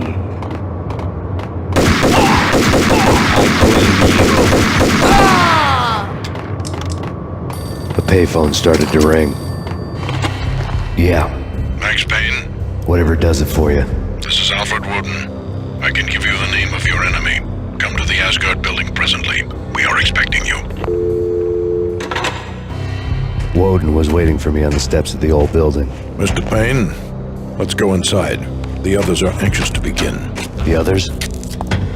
Despite the general misconception, this building actually predates the City Hall by 2 years, thus being the oldest municipal building still in use here at the foot of the Brooklyn Bridge.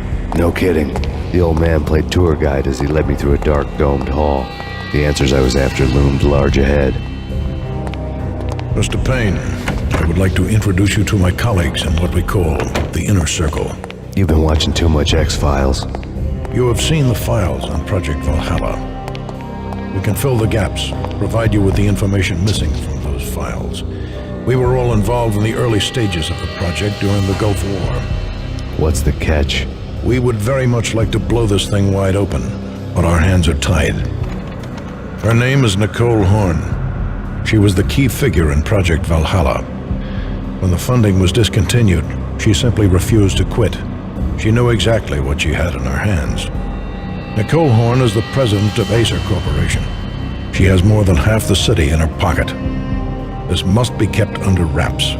If you try to go public with this, we will deny any knowledge. We need you to take her out.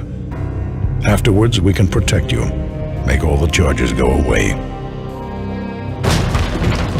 That was the cue for the killer suits to kick in the doors and swarm inside.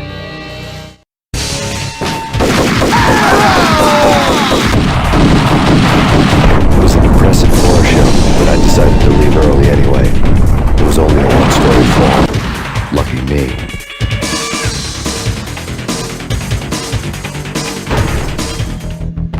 Acknowledged. Target escaped. Last confirmed location, the inner courtyard. Search and destroy.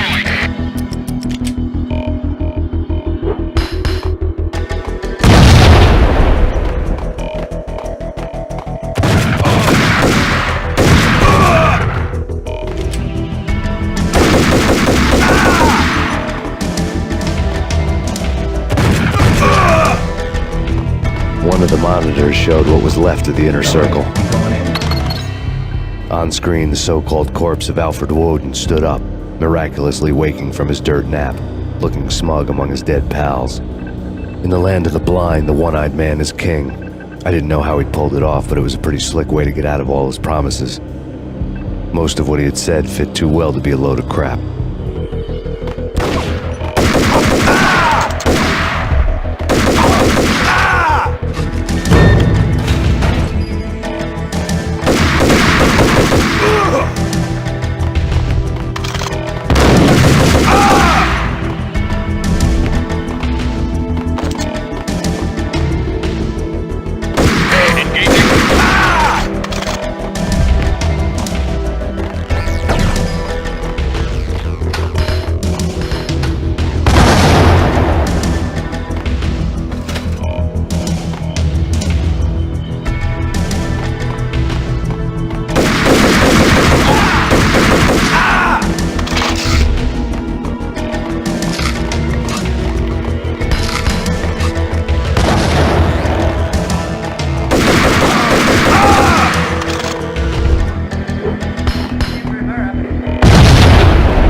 your answer to those saying that he's actually providing a service long overdue to the city? This crusade nonsense has gone too far. He's out of control. It must stop. He will be stopped. That was Deputy Chief Jim Rivera from the New York City Police Department.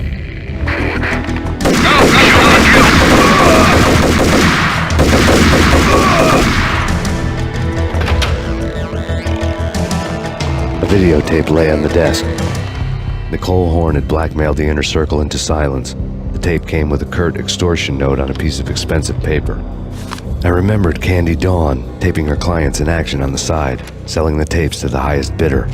I was sure that kinky sex was nowhere near Alfred Woden's worst sin, but I had a feeling that when this was over, any collateral would come in handy. Woden had left me a present. Woden had taken care of my mission preps with military precision. The critical areas in the Acer Corporation headquarters blueprints were circled in red. The president's office was at the top of the building, right below her penthouse suite. The elevators were controlled by a security computer, part of the mainframe located underground below the building. The high-rise was sealed as tight as a sci-fi fortress. Now moving to the blocking position.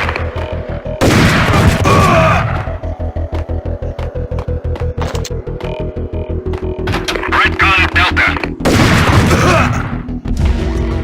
The best movie ending ever?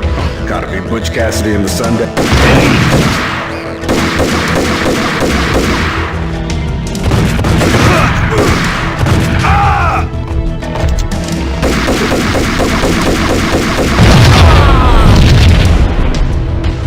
I had dreamed of revenge. Those dreams were always nightmares, of coming close and then failing.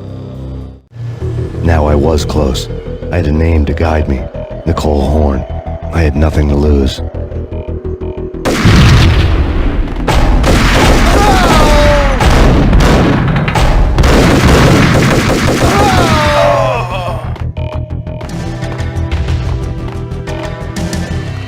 Project Valhalla had not been the only thing the Inner Circle had been involved in.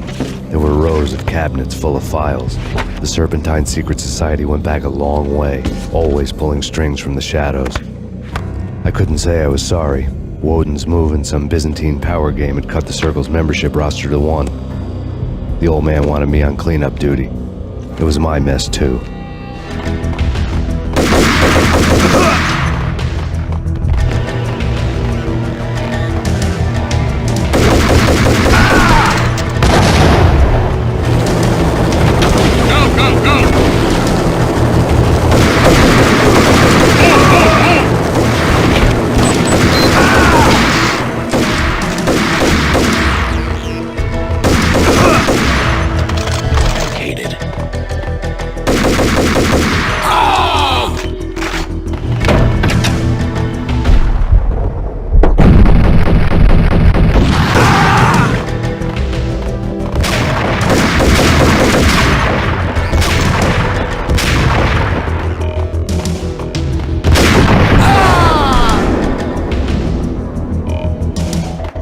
CIA, FBI, you've seen one, you've seen them all. Sure, good for a practice run. But this, working for her, oh, this is the real thing. The money's astronomical. And best of all, you get to kill any scumbag who gets in your way. License to kill. Like James Bond. I have him.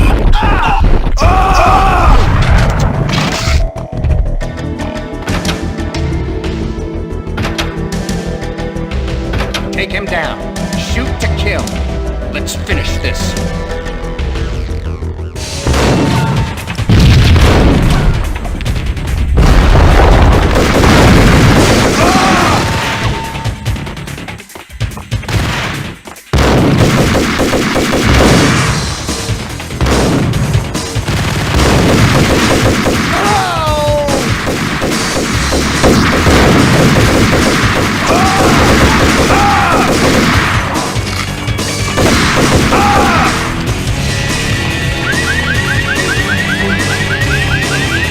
Mine wasn't the most original approach to the problem. It wasn't as if it hadn't all been done before. An eye for an eye, the first principle of revenge. Old as dirt, still going strong. The cardinal rule in going after someone with an intention to kill was not to make it personal, which it almost always ended up being anyway. It did with me. I took my time, cruising around the city in the snow. There was no hurry. I knew what I had to do now. I took my time, thinking about it, building up the rage. When I was ready, I parked the stolen wheels at the front entrance of the Acer Corporation headquarters. Got out, got in, got cracking. I had a bullet with Nicole Horn's name on it. I had 10,000 bullets with the hag's name on them. She had ultra-high-tech security systems, enough mercenaries and weaponry to start World War III. There was no fear. New York disappeared behind a veil of snow. I had crossed the threshold. This was her domain, sleek and sexy and soulless, all glass and steel. A place of color-coded security key cards, metal detectors, and surveillance systems.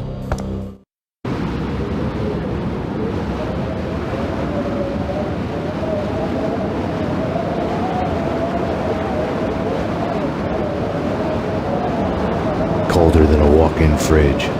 Cold as a gun.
Mona, looking good.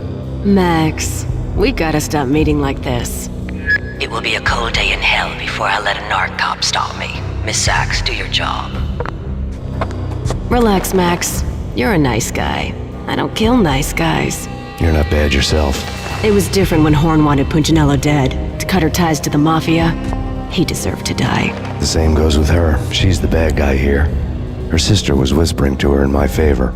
I knew the appetites of ghosts intimately. They hungered for revenge. No! A gunshot boomed and she fell down in slow motion. She was a nice girl, not really a stone-cold killer. And now she was stone-cold dead. Like religious fanatics or loyal samurai, Horn's private army was coming at me. Max Payne will send me backup.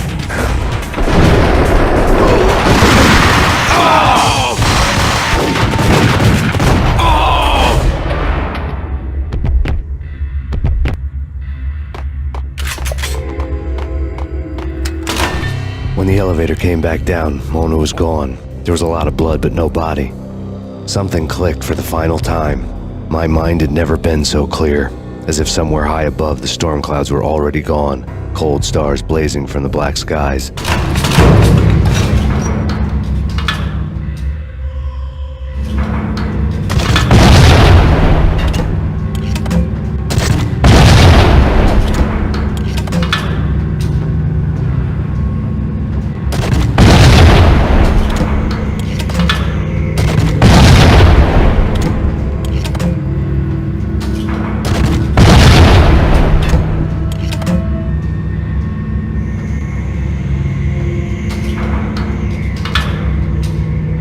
You know what I'm talking about. In all the cool action movies, and I'm talking about the Hold it!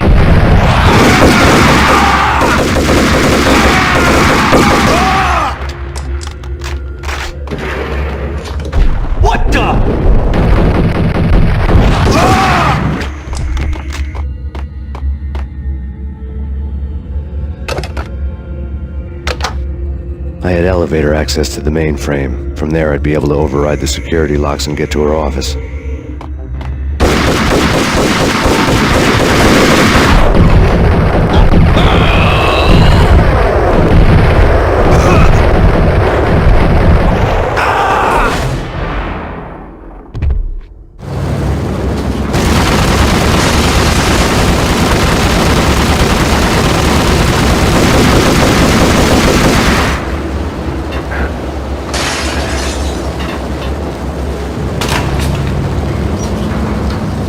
The unmarked chopper was Horn's pet guardian, inhuman and flawless. It was stalking me. I hate to be stereotyped. I'm not a game.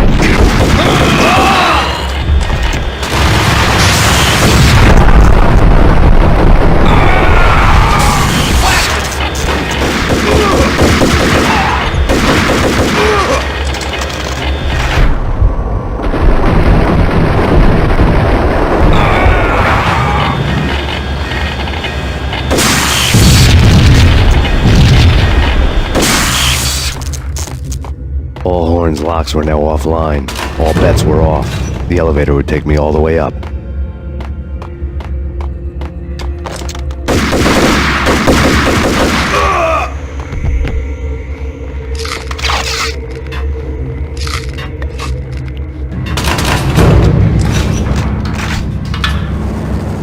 Seen from this height, the night seemed to stretch on to eternity. A hint of desperation had crept into the snowstorm, as if it was trying to get it all out before the end.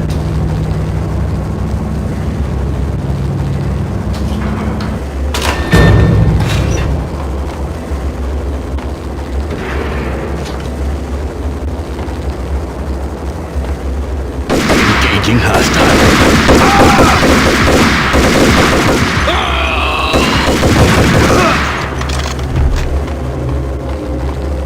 Horn's personal computer was on. Next to the printer was a neat stack of expensive paper. Hacking through Horn's computer would have unearthed files of criminal plans, strategies for world domination, spy helicopter reports, illegal wiretap recordings, internet porno, all of the above. Take your pick. I really didn't care anymore. I had seen too much of it already. Valkyr had been meant to be a white-winged maiden that would lift you to a warrior's heaven, but it turned out to be a one-way demon ride to hell. The devil was in the drug. I knew. I had met him.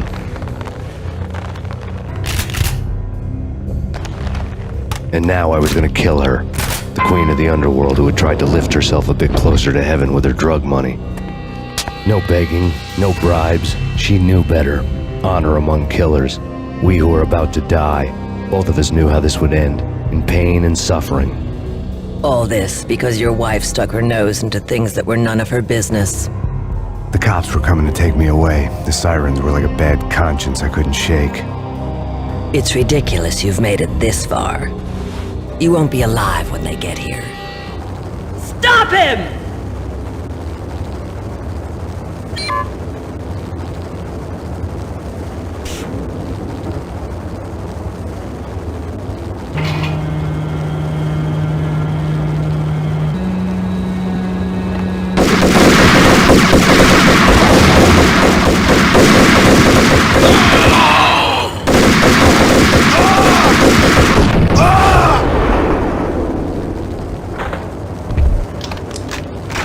The elevator lobby.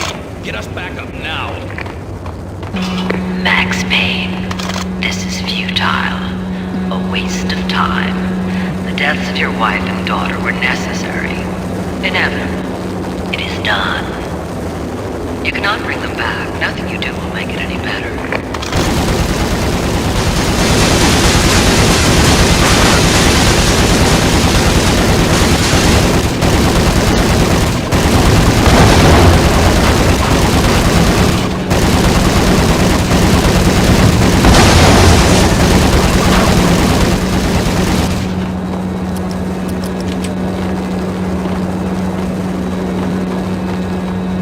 Max Payne, you are fighting a losing battle.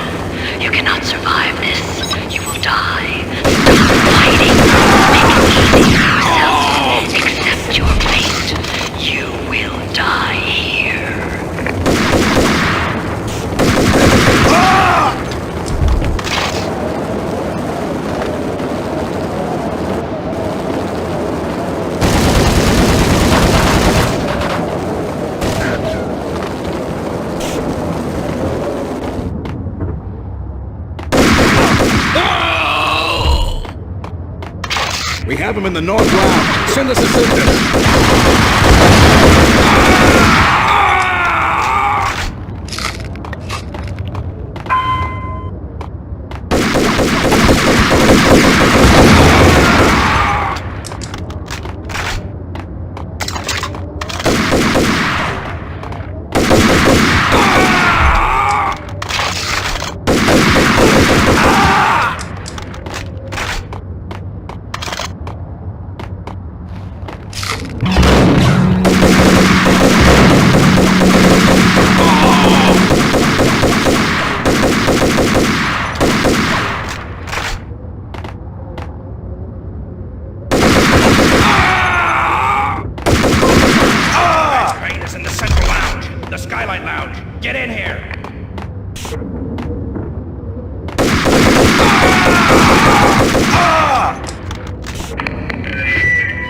What do you mean he's unstoppable? You are superior to him in every way that counts. You are better trained, better equipped, found out that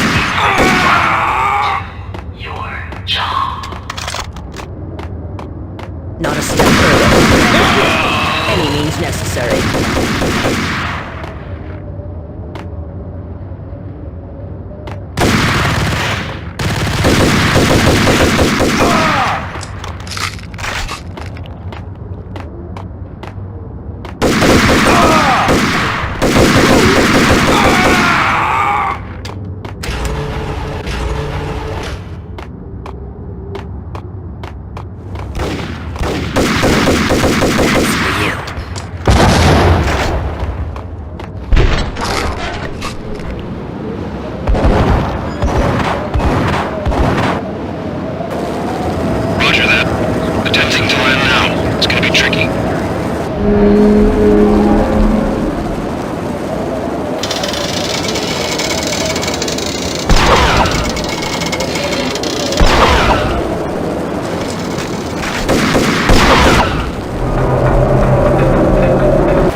She's on board. We're out of here as soon as the wind dies down. Don't like the look of that mast.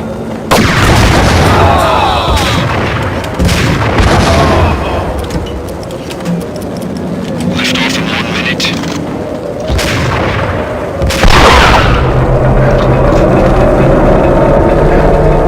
8 seconds to lift off.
They were all dead.